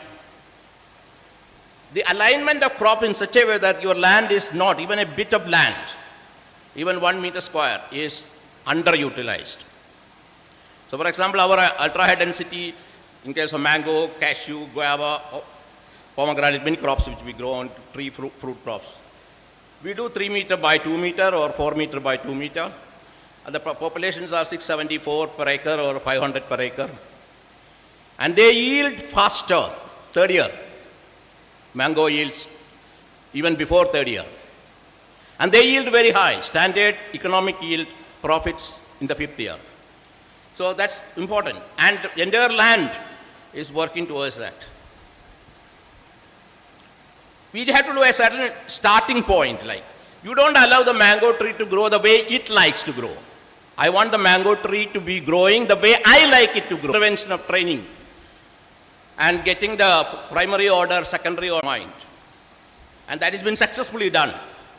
When we did it for the first time in India, now a lot of universities are asking us to do for them. And these are just ideas actually. How you convert that idea into using science into a technology. And that is what, so that's you are making a big change in that. It's the same mango tree, same Alfonso. That year also got about 910. There's a dry nut yield. So there is increase in yield. Here the economics again. You are getting about 1 ton cashew. You can ask with any cashew research organizations how difficult it to get 1 ton cashew harvested from an acre. They will tell you that. We have brought all these people and showed them how this has been done. And this technology also has moved into most of the in Andhra and the coastal Orissa and all that. Places where, not so much in Kerala, even though Kerala also is a cashew country. Up to Puttur, Mangalapuram, we have farmers doing it. Now the next thing I'm going to talk about the input management, how the precision comes in there. So there will be some of the repetitions of water scheduling, etc. The previous speaker spoke about it, but I can't help it. For us, it is not the science. It is the application of the science which makes it. And how even small farmers, you call them illiterate or semi-literate farmers, very happily do this. They understand the value of water in central India. In Kerala, of course, as Dr. Ambili was mentioning, the value of water is least recognized in 3 states in India. I know because I travel everywhere. Kerala, Punjab, and Uttar Pradesh. They have a feeling that as long as Ganga flows, we have water. As long as southwest monsoon comes, Kerala has water. It's a fake feeling. But other central states, central part of India, basically they face like Aurangabad, Jalna, those places in Maharashtra and Madhya Pradesh, etc. They have acute water. They know that. So they absorb the technology rapid enough. They keep asking you, sir, is there anything new to do? Do you have anything new to give us? That's the most heartening message I always get when I work with them. Now what is drip irrigation? It's not the tubes or the plastic. I'm talking about the software of it. It is a calibrated application of water and nutrients, of course, through a series of network of polymer tubes. That's what it is. Here water and fertilizer is applied at more frequent intervals than what you conventionally irrigate and in required quantities decided by the demand of the crop. Because we have to estimate water requirement in a very local places, we use the ETP, the FAO equation, the crop factor, the canopy factor, and the pan evaporation of the local data. That's what mostly it is done. But then I will show you how we recently started using in larger systems, IoT-based, SIM card-based, actual irrigation practice.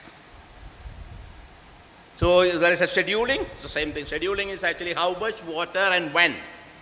That's what scheduling means. It's the first time when people started thinking that if you have a crop, let us say you take a crop of rice. I do a lot of rice drip irrigation actually.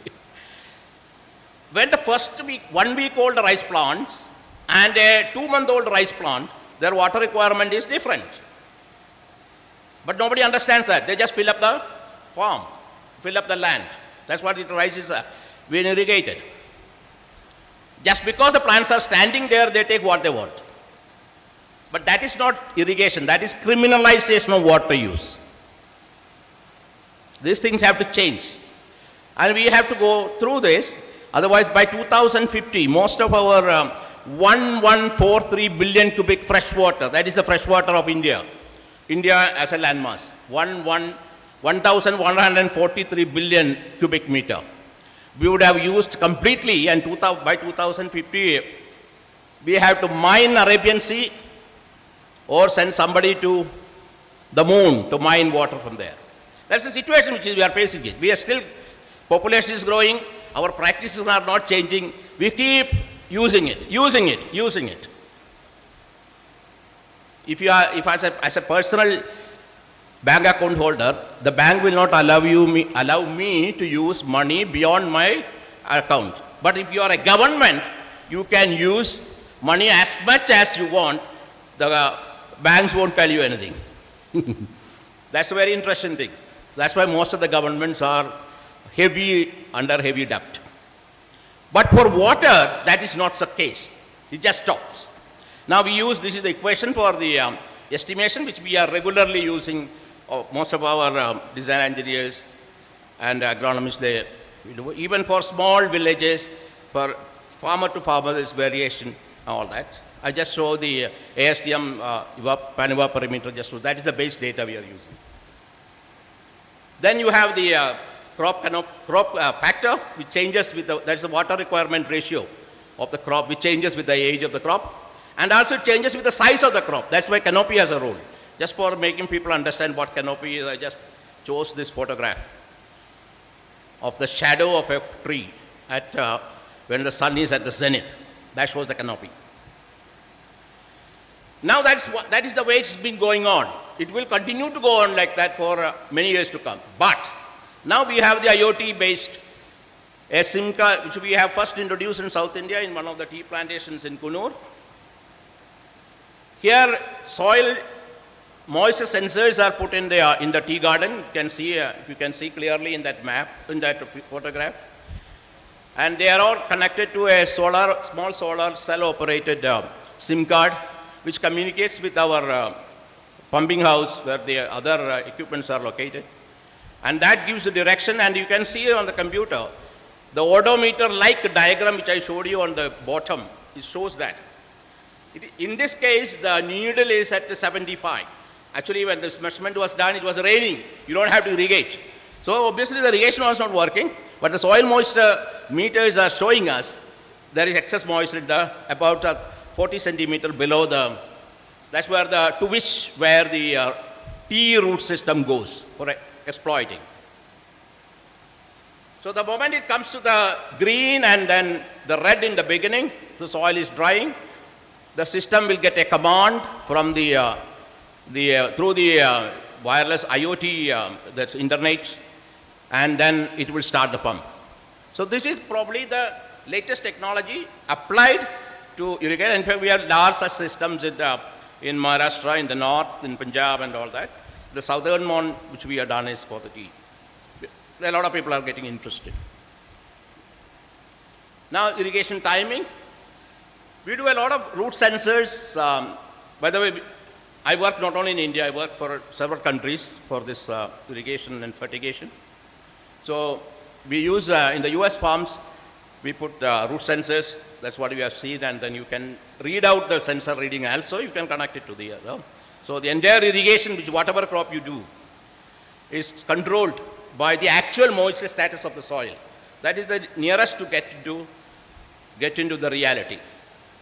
While the ETP is an estimated one. Estimated, you are actually estimating based on the water, the pan evaporation data, usually occurring in that place. So estimation to the reality. This is the real-time one. Now, for example, next important point is where to give the water and the fertilizer. One should have a clear idea about the root system of the crop. Mostly people look at crop always on the top, except for probably tapioca. There you have to look at the bottom also, whether the tuber is forming, or yams.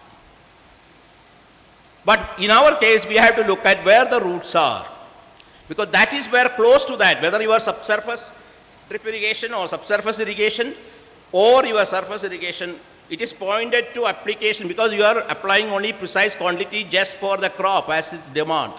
This not only water, water and minerals, fertilizers. So it has to be applied at the place where it gets. I'll show you another picture when I talk about fertigation, why it is important.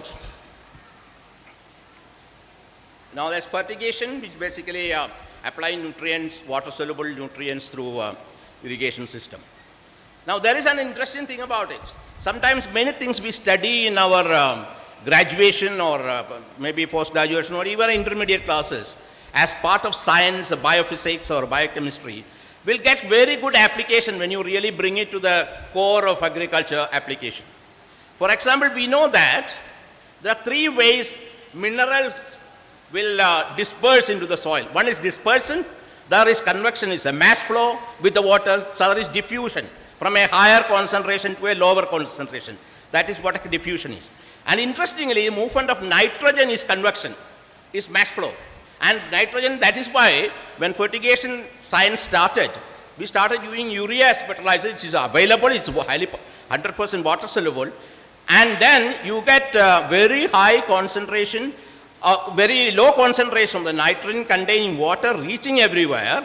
So the loss of nitrate urea fertilizer to nitrous oxide has been reduced. And later I will tell you how that affects that impacts the climate. So that knowledge, this we learned long back, dispersion, convection, diffusion, etc. in biophysics or physics, you would have learned it. But we are using that now. That knowledge is applied now. For example, potassium and phosphorus, they are a diffusing type of thing. From a higher concentration, they move to a lower concentration area. That is why you apply at a certain place, and if they are irrigated also, that is water is available, moisture is available in the soil, they will spread from the higher concentration to lower concentration. That's how the roots are absorbing it also. This is the basis why fertigation, applying nutrients through fertigation is always better for the crop, for efficiency, high productivity, as well as reducing the impact on the soil, the negative impact of these chemicals when you do fertigation than when you do for 50 kg, 100 kg, put it in the soil and then pour water on the top. Now this is the important thing. How close the nutrients should be there to the roots. A lot of people have studied this. And this is some of these areas, basic science. I go to other universities and wherever, whichever country has this data, I acquire it. Because these are, for them it is an observation. For me it is a usable scientific information. For example, phosphate can be taken only from 1 millimeter away from the roots. It should be as close as that. While nitrogen can be given even 20 millimeter away from the root system, 2 centimeter. These are very critical information actually for planning the fertigation, for applying. And also where your roots are of the crop, I'm not talking about individual plant, and where you apply. You might have seen many places, I have seen it also, not only in India, many countries like Burma, Myanmar and all that, they throw fertilizer onto the surface and maybe irrigate next day or maybe the same day evening. A lot of fertilizer will be lost. There is no precision, it becomes an imprecision actually. So this is very important. So you have nitrogen can be far away, 2 centimeter. Potassium is about 7.5. It's a mobility ion, mobility is there. Phosphate is the laziest one. It doesn't move. Even if you kick at the back, phosphate ion doesn't move in the soil. And this is precisely why we do not have sensors to make measurement of soil nutrients. Please let me clarify that. We do not have yet.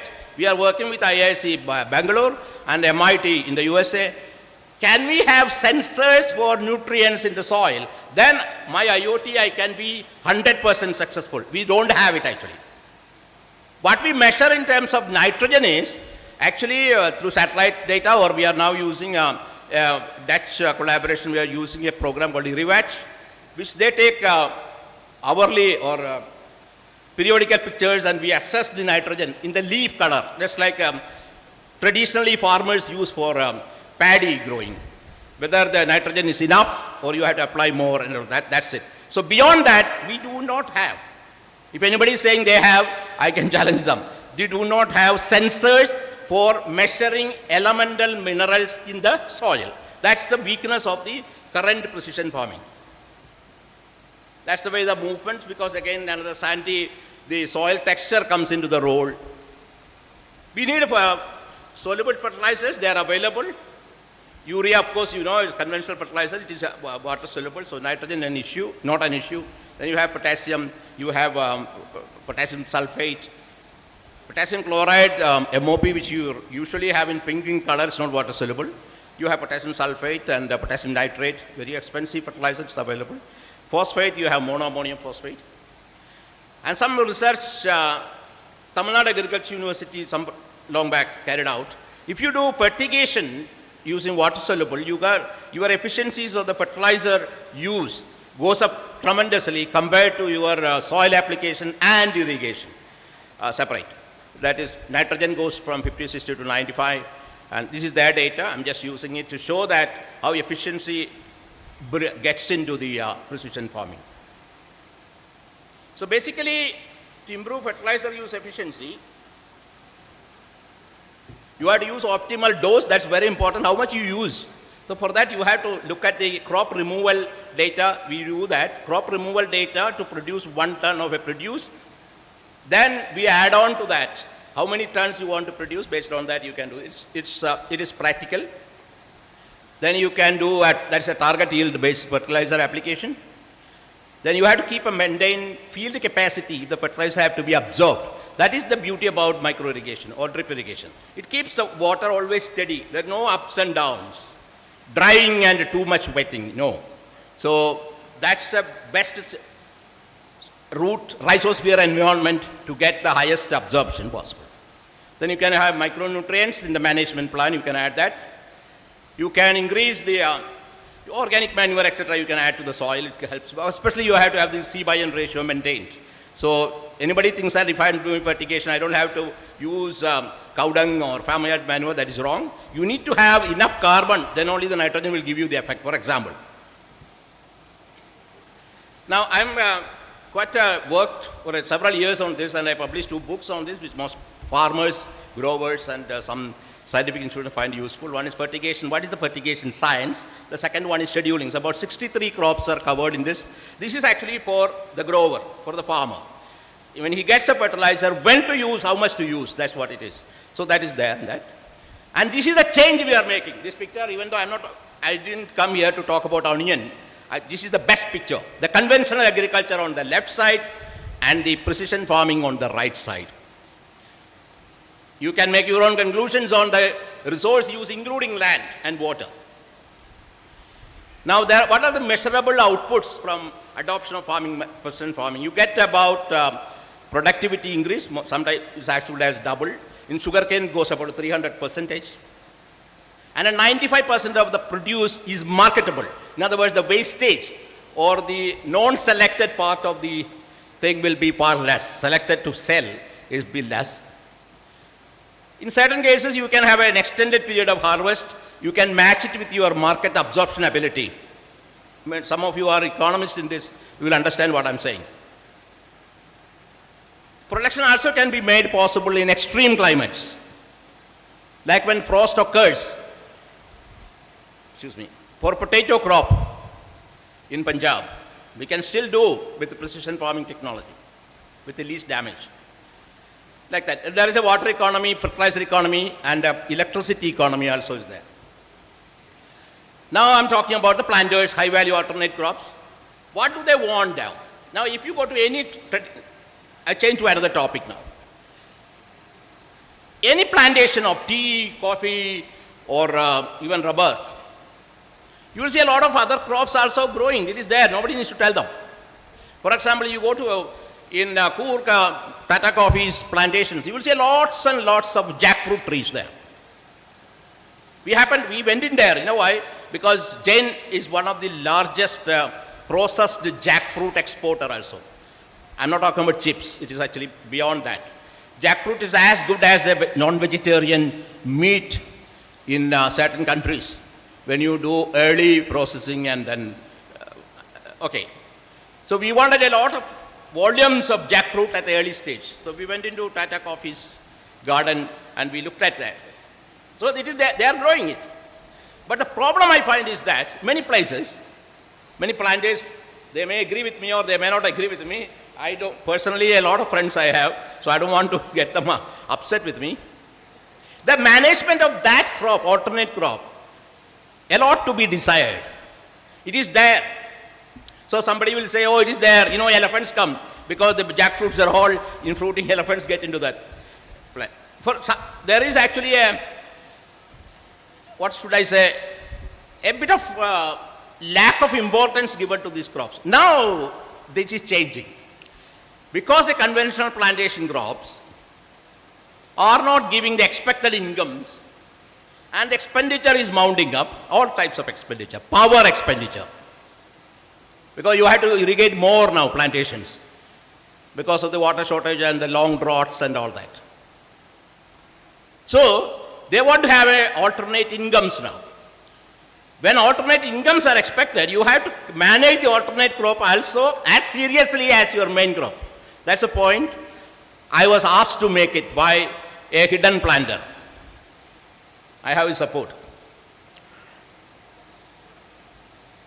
Now that is where we are now thinking about bringing those crops into precision farming umbrella so that you will actually do with lower inputs, precision inputs, and higher incomes can be generated. Practice high-tech cultivation methods. For example, if it's a fruit crop, perennial, you do ultra-high densities. You have a canopy control exercise to carry out. Sometimes you may have to intervene hormonally. Then precision crop management technology, post-harvest interventions have to be there. And of course, then comes value addition. You are not going to do value addition only for coffee or tea. Some of these crops also. And mind you, these crops, when value addition is done, will fetch you more. There are examples. A lot of other people are doing it. Business possibilities. If you are soil in alternate land or the land which you are not using for your traditional plantation, if it is very poor soil sites, you have onla, cashew, moringa, all are high value crops. It is $15, 1 kg of onla paste in the international market. You may buy, onla is nellika, I'm talking about nellika. You may buy 1 kg of nellika for 40 rupees or 50 rupees in the market. The moment it is pasted, it is converted into a paste and sent to nutraceutical companies in countries like Japan, it costs just the value sky high. Just an example. Moringa leaf, moringa not for our moringa kai for sambar, that also has a value. Moringa leaf, most of the dry lands in central Tamil Nadu we have so many growers who are doing moringa, not the way, it is a precision farming technology, moringa. Dry moringa leaf and powder. High value produce. This is for very poor soils, by the way. If you have medium fertility soils, you have rambutan, lychees, avocados, mangosteen. Many people have that actually. In Wayanad, if you go, most of the plantations have that. Then you have another category, spices and herbs, which can be spices or medicinal herbs. I have just worked out, I've been looking at this in a very interesting way. The following food crops, those ones which are yellow marked are rarely seen in the plantations. Those ones which do not have the yellow line are generally seen but not seriously cropped. I have given here the altitude requirement or up to what altitude can be grown, up to what temperature it can survive, and the pH of the soil required. Most of them has got pHs close to tea or coffee plantations. Tea is pretty extreme, it gets up to 4.5 to 5.5, but you can still have border areas of those plantations. I mean, pH is not, that's why you are actually converting that, when the pH goes up, you bring it down again. And even temperate crops like cherry, very high value fruit it is, can be grown. And but cherry, peaches, etc., these temperate fruits require a chilling period. Not only the temperature should be lower, it requires a chilling period for flower induction and fruit formation. That we can tell you how it is. So there's a lot of fruits which can be grown. Jackfruit is already there, custard apple, avocado, banana, watermelon, star fruit, carambola, cashew, papaya, gooseberry, which is actually onla, kiwi fruits. A lot of people these days in Karnataka, they grow kiwi fruits. And in Himachal and Manipur, I have farmers growing it. Guavas, jujuba, which is a dry crop, which is mostly for the driest part of the plantation. Lychee, of course, even Karnataka, near in Coorg area, you will see some plantations having, or some random lychee trees are there. This can be assembled into a high density plantation, and the lychee has got a very good value. Dragon fruit, jamuns, passion fruit, and a lot of medicine. Jamun has got a medicinal value also. People who are experiencing diabetes would know that. Now, spices and herbs. I don't want plantations to carry out onion cropping, but they can do chives and garlic. And garlic, in India, India imports garlic. There's a huge shortage of garlic in India. We are not producing enough. Chives. A lot of people produce. When you go to England, London, next time you go to a supermarket and say, I want a yogurt with chives. That chives have gone to them from Bangalore. I know some of the growers. Chives is actually a leaf, a leaf only. Imagine, instead of the bulb, you harvest the leaves. You can harvest many times. Cinnamon. Sri Lanka is the #1 in cinnamon production. Even though in Kerala, randomly you will see cinnamon trees. I think we are not serious about cinnamon bark industry. I'm talking about from my knowledge because I have collected a lot of data on that. I'm not actually saying this is wrong. I don't know, nothing is wrong, everything is correct. Fenugreek, what we call ulua. Fenugreek has got a huge international acceptance among many of the spices. It is grown only much in Rajasthan, but it can be grown as dry as a place like Tirunelveli. But nobody growing it. We don't know that. Some plantations can easily take up. And it's a very short season crop, very high value. Okay, nutmeg, maize and clove, Kerala, they already know about it. But again, except some attraction done in some of those compounds, I don't think a systematically grown, at a large scale grown area is yet to see. Then we have the medicinal rosemary, sage, oregano. Oregano, how do we come across oregano?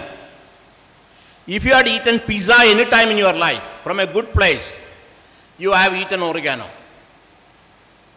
They give you for seasoning at the top. Very high value. And I have a family, and the lady is looking after growing oregano in small pots and selling in Delhi supermarkets. And she is doing roaring business with that. In Delhi, cold and hot Delhi, it can easily be grown in most of the areas where we come from now. Thyme, ashwagandha, a very good suitable and a very high value. Is there in all Ayurveda thing? But I'm talking as a herb. There are human. And another thing which I did not name here, but it is there in my photograph, aloe vera. Aloe vera is a crop you can grow anywhere you want to except above 2000 altitude. And it is application in food, cosmetics. Several of these film stars, they use the aloe vera, that meshy substance, for a face pack, for example. And there are lots and lots of uses. And we have farmers. I have farmers in Tamil Nadu growing in very dry places, aloe vera farmers, with of course drip irrigation and our recommendation of what to do and all that. These are things I am talking in just for the sake of this half an hour or 1 hour when I have been given. There's a huge possibility, but I find is that People listen, hear, and then they forget. But we don't. That's what the beauty about why I'm working for this company for last 23 years after my international career. If we focus on something, we definitely do it, and we make at least 2,000, 3,000 farmers to do it along with us. And that gives you strength and a purpose for your life. And the planters, please, with that spirit, if you take alternate crops rather than having 2 more meetings. I started talking about alternate crops for the last 4 or 5 years in several planters meetings. Many of the planters know that actually. Please do it. Now, if medicinal plants, this is the requirement in India, metric tons from India. We don't have it.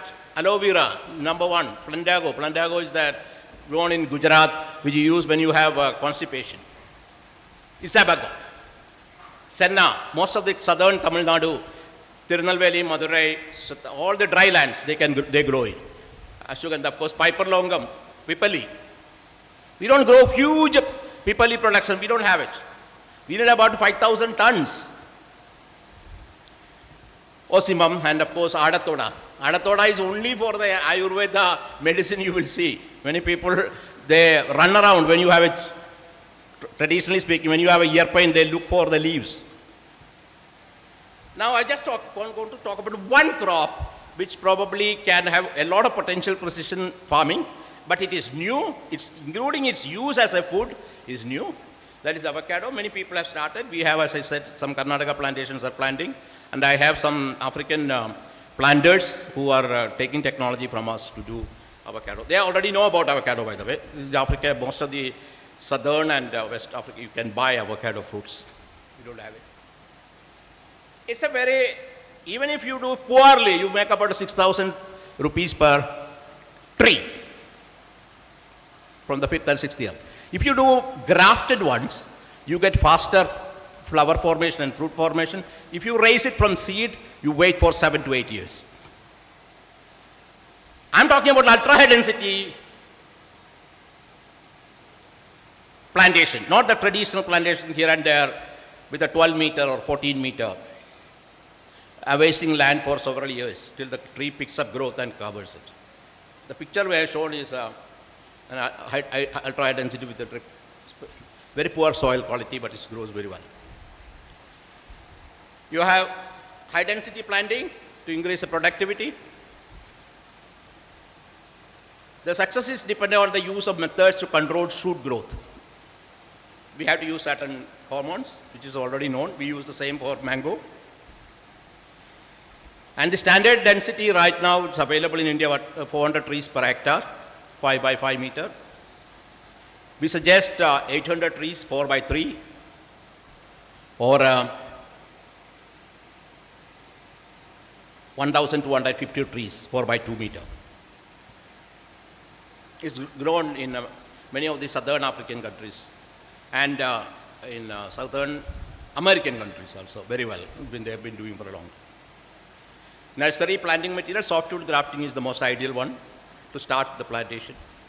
And we as in Jains, we have an attitude like this. Anything people say is not possible, we'll do it. We have been doing that. Micro-propagation, we have started doing it. Tissue culture, avocado, it will come.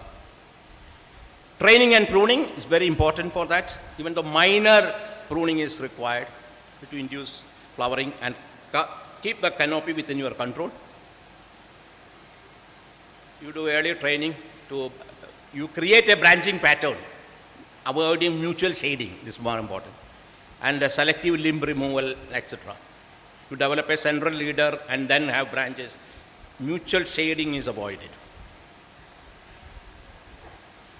Irrigation, fertigation, drip, of course, wherever it is grown, it's with micro irrigation, drip irrigation, because avocado will get killed if the water is excess in the soil.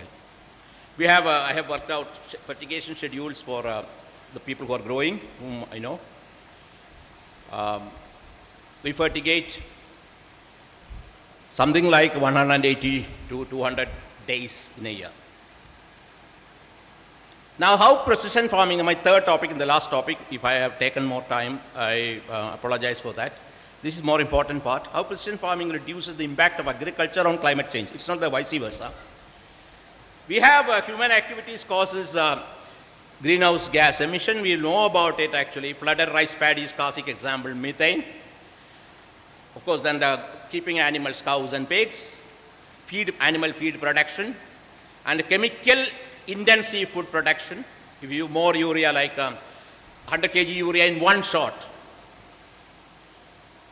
into the field. Many people do in rice cultivation like that, or 50 kg. You are creating more and more gases to make the situation worse. So this is what we should not do. And of course, deforestation. Now, I don't want to do all these things. We just talk about one of the major gas which is causing from rice farms is coming from methane, and which has got a potential of about 20 to 36 CH4. It lasts for about 100 years if you produce it, and it absorbs heat. That is why the globe is getting warmer. One of the reasons is that, what people may disagree with me, but it is true. It can hold more heat energy. Another interesting thing, people who are throwing 50 kg, 100 kg urea in the ground and say, I fertilize my paddy crop, or I fertilize my XYZ crop, they are creating N2O, nitrous oxide, as a byproduct, which comes in fertilizer production as well as fertilizer application. And this N2O has got a fantastic life. It's about 100 years plus. You cannot capture it. Try. This is, I highlighted only the agriculture related part. There are other things also. You will say exhaust from vehicles, etc., etc. Now, this is the interesting climate change, how crop production causes climate change. Like a wetland paddy causes huge methane production. You can see which is the carbon dioxide produced, which is very, very high, the emission. Okay, paddy is one reason. And there are other crops also to some extent, sugarcane another one. Now, how conventional crop production technology has creating this? We have excess irrigation, number one. And when excess irrigation meets with these chemicals already applied in excess quantities, like 50 kg urea, just do it here, 50 kg urea one time. Many people do, many crops. You are only spoiling the environment, not the crop doesn't get those urea much. It creates high volume GHGs, greenhouse gases.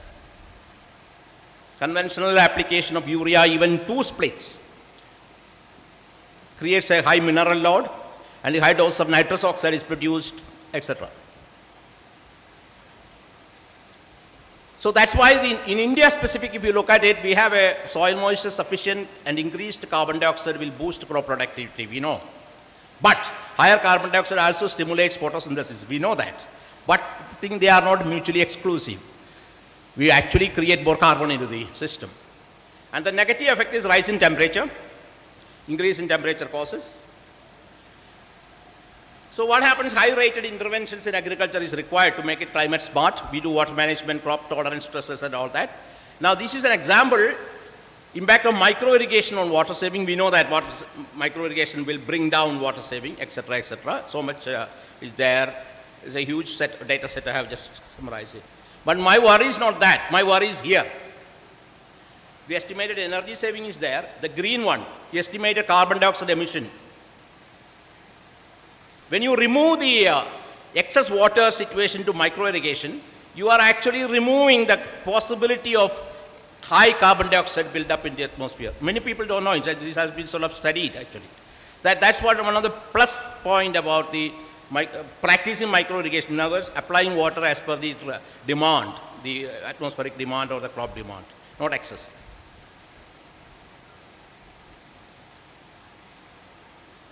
Now, solar is another thing. Yeah, I'm finishing. I have only 3 more slides. I saw you getting up already. Solar, we do solar energy to use in the farm, different ways, and the crop can be utilized. One of the problem with the huge solar panel population is that it occupies land. That's why in Gujarat they keep most of the solar panels in the public on the top of water in the canals. There are different ways of doing it. So we can do even on cropped land, just by the side of it. Why this is important is this. We have done a limited X of solar pumps instead of the oil run or diesel run pumps. In Rajasthan, now 2017 to 20, it has reduced about 17.3 lakh tons of carbon dioxide emission. When you change the power generated pumping to solar energy generated pump, that's the idea. And we have in Maharashtra, again, about 3.5 lakh tons of carbon dioxide emission is reduced. There are ways of doing it actually. That's the point I'm saying. You can still do agriculture and consume energy, solar energy. You can also keep the environment free from the deterioration. That is why we call it leave this world better than you found it, by use knowledge, apply knowledge, and create technology packages. And we are doing it. Thank you.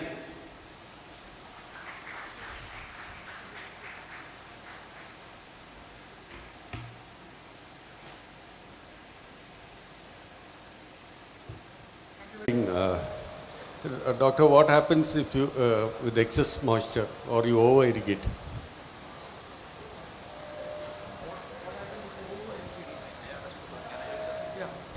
If you over irrigate, you not only waste the water, you totally create the soil environment different. Many of the microbes will stop working. The crop itself will go for a type of stagnation of growth. We have a lot of measurements and data on that actually. Over irrigation, no way it helps anybody. Not only that, you have a long-term problem because irrigation water mostly brings salt with it. So when you are over irrigating, you are salinizing your soil also.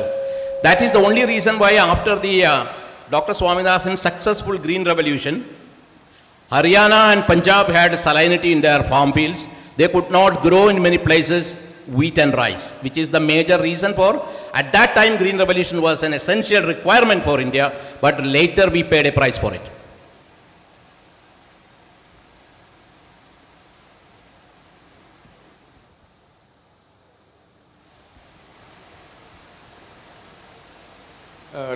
Doctor, because in coffee, generally we do overhead irrigation.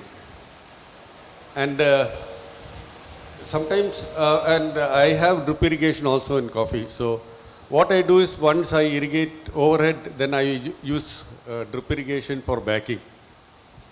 But I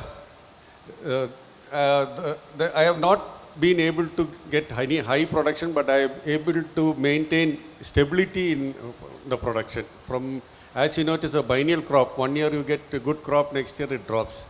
But with drip, we are able to get little more stability, less variation in the crop. How can we increase production in coffee through drip irrigation? Am I audible? Yeah. Okay, this is an issue which has been discussed in many plantation meetings and all that. Now, you may not agree with me what I'm going to say. We have in drip irrigation where we have used drip as a method of irrigating coffee.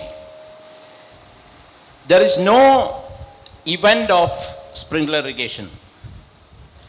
You have a feeling that for the blossom formation, blossom irrigation and the backup has to be a shower, because this has come from a feeling that the change occurs in the meristems of the leaf or meristems of the stem, but change is not occurring there. If you really look at the physiology of that, change occurs in the root system.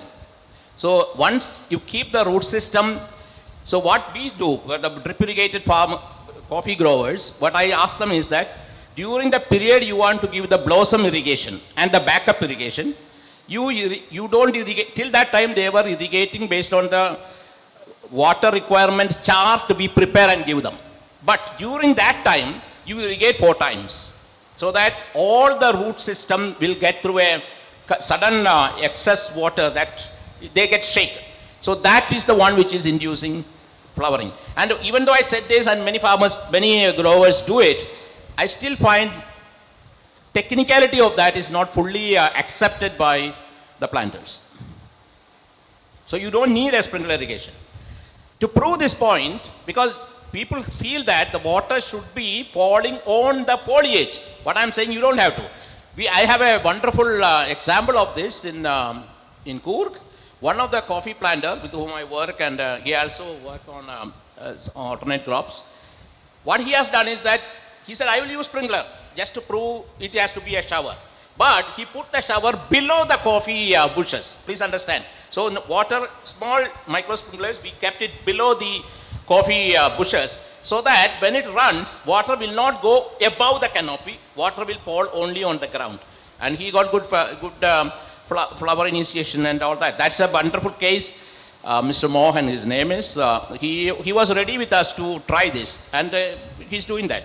He using sprinkler only, micro sprinkler, not the large impact sprinkler on the thing. But he proved the point that it is the root system and the wetting suddenly requires a shock. Rather than having the plant water relations, we call it as a slightly different term. So it gets a situation where water will be sufficiently available and excess during that period. That will boost the flowering. This has been done last 3-4 years now. So what I'm trying to tell you is that with your drip alone, you can manage it. You don't need a sprinkler system. Doctor, that we had tried, what happens is, for blossom, if you do only root irrigation, the blossom is not even. The flowers tend to individually blossom one by one. You don't get even. But once you get the blossom, then the setting can be successfully done with drip irrigation. But after that, doctor, what happens is, when we try, after pruning, and we are trying to do, grow more branches, with the irrigation, what happens, we are only generating, apart from the canopy growth, we are generating lot of suckers. So our energies are being wasted because we are growing suckers and then removing them. So I think I spoke to one of, in another event like this, to, I think one scientist from Israel. He said, you have to change your complete pattern. You have to go for high density planting, no canopies.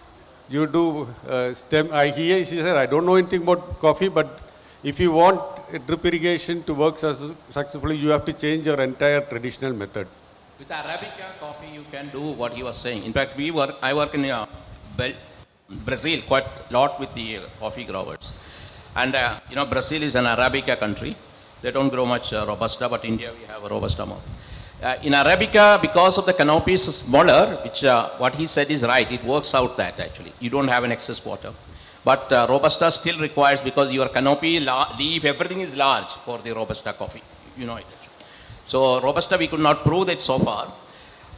But I still believe that if you do correct irrigation for the root system and excess irrigation when you want to do the blossom and the backup, you can overcome this problem. So you don't actually need a sprinkler to shower from the top. That's the difference. In fact, all the planters I work in Brazil for coffee, 100% drip irrigation. And they don't even ask this question about blossom irrigation to me, never. Anyway, their experience is different. That's what I'm sharing with you.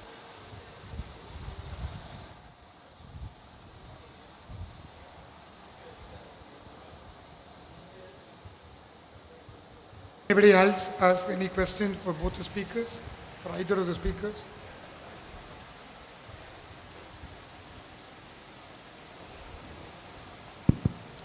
Hello. Sir, very good evening.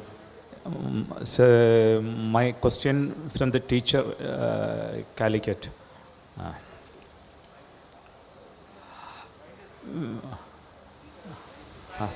Sorry, scientist. It's okay. Respectfully, scientist. Madam,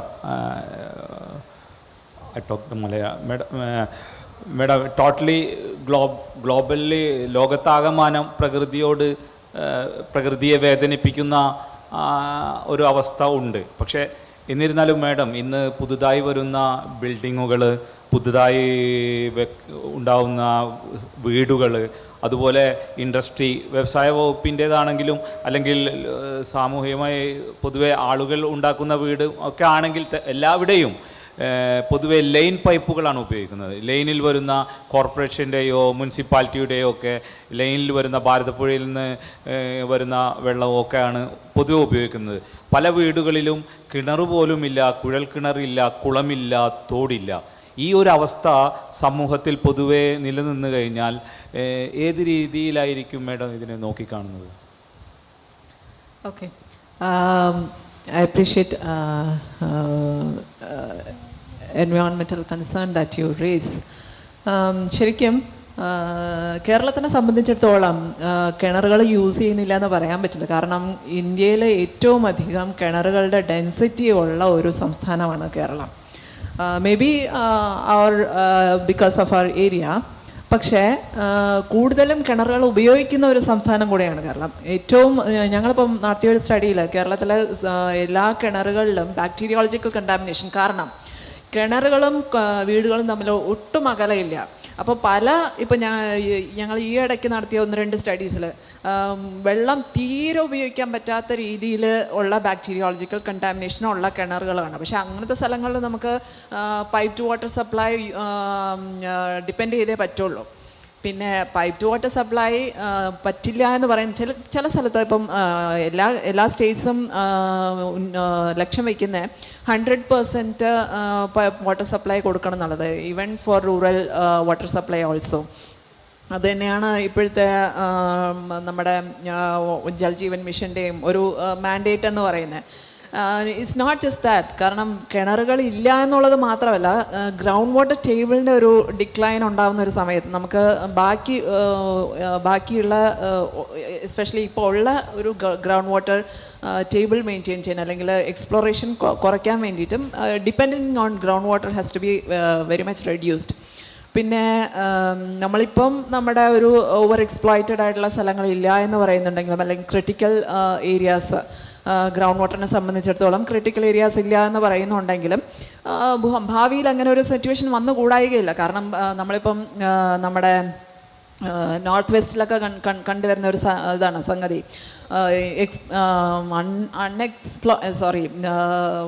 തീരെ regulated അല്ലാത്ത രീതിയിൽ ground water exploit ചെയ്യുന്നു. പക്ഷേ നമ്മുടെ കേസസിൽ അങ്ങനെ വരുന്നില്ല.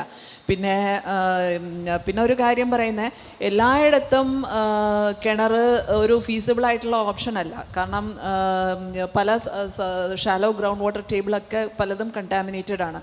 പ്രത്യേകിച്ച് ഇപ്പം ലാറ്ററൈറ്റ് റീജിയൻസിലാണെങ്കിൽ അയൺ കണ്ടാമിനേഷനൊക്കെ ഒരുപാടുള്ള സ്ഥലങ്ങളാണ്. പക്ഷേ അവിടെ ഒന്നും ഉപയോഗിക്കാൻ പറ്റാത്ത ഒരു സിറ്റുവേഷൻ ആയിരിക്കും. അപ്പം അങ്ങനെയുള്ള സിറ്റുവേഷൻസിലൊക്കെ ഇപ്പം 100% വാട്ടർ ആൻഡ് സാനിറ്റേഷൻ പ്രൊവൈഡ് ചെയ്യണമെങ്കിൽ we have to rely on these, but it has to be a conjunctive use. കാരണം ഗ്രൗണ്ട് വാട്ടർ മാത്രമല്ല, ഗ്രൗണ്ട് വാട്ടറും both has to be judiciously used.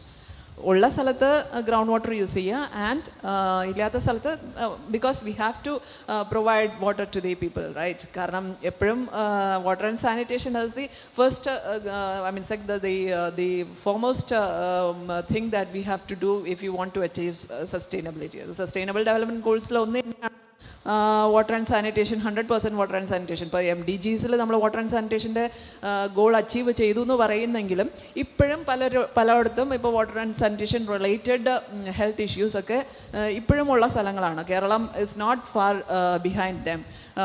ഇപ്പോൾ ഈ സമ്മർ സീസണിലൊക്കെ നമുക്കുണ്ടാകുന്ന ഒരുപാട് പകർച്ചവ്യാധികൾ, അതൊക്കെ കുറയ്ക്കണമെങ്കിൽ കൂടുതലും വാട്ടർ ഡിസ്ട്രിബ്യൂഷൻ പാറ്റേൺസ് ശരിയാവണം. അപ്പോൾ അതൊക്കെ ശരിയാവണമെങ്കിൽ both has to go hand in hand, not just relying on one source. Thank you, ma'am.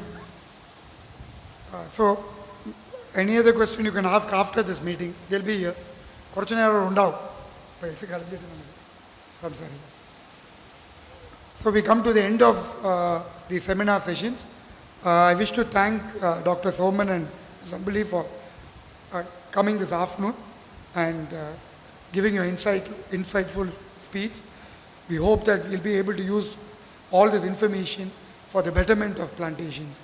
Thank you. And on behalf of the Plantation Directorate, they have asked me to thank all the participants for coming over 2 days. And the Directorate and APK would like to thank Upasi President, Mr. Jeffrey Rabello, who has traveled all the way from Bangalore, and Secretary Mr. Sanjit, who has come from Kunnur to be with us for the entire 2 days. So this is, I've been asked by the Plantation Director, and also on behalf of APK, we wish to thank both of them.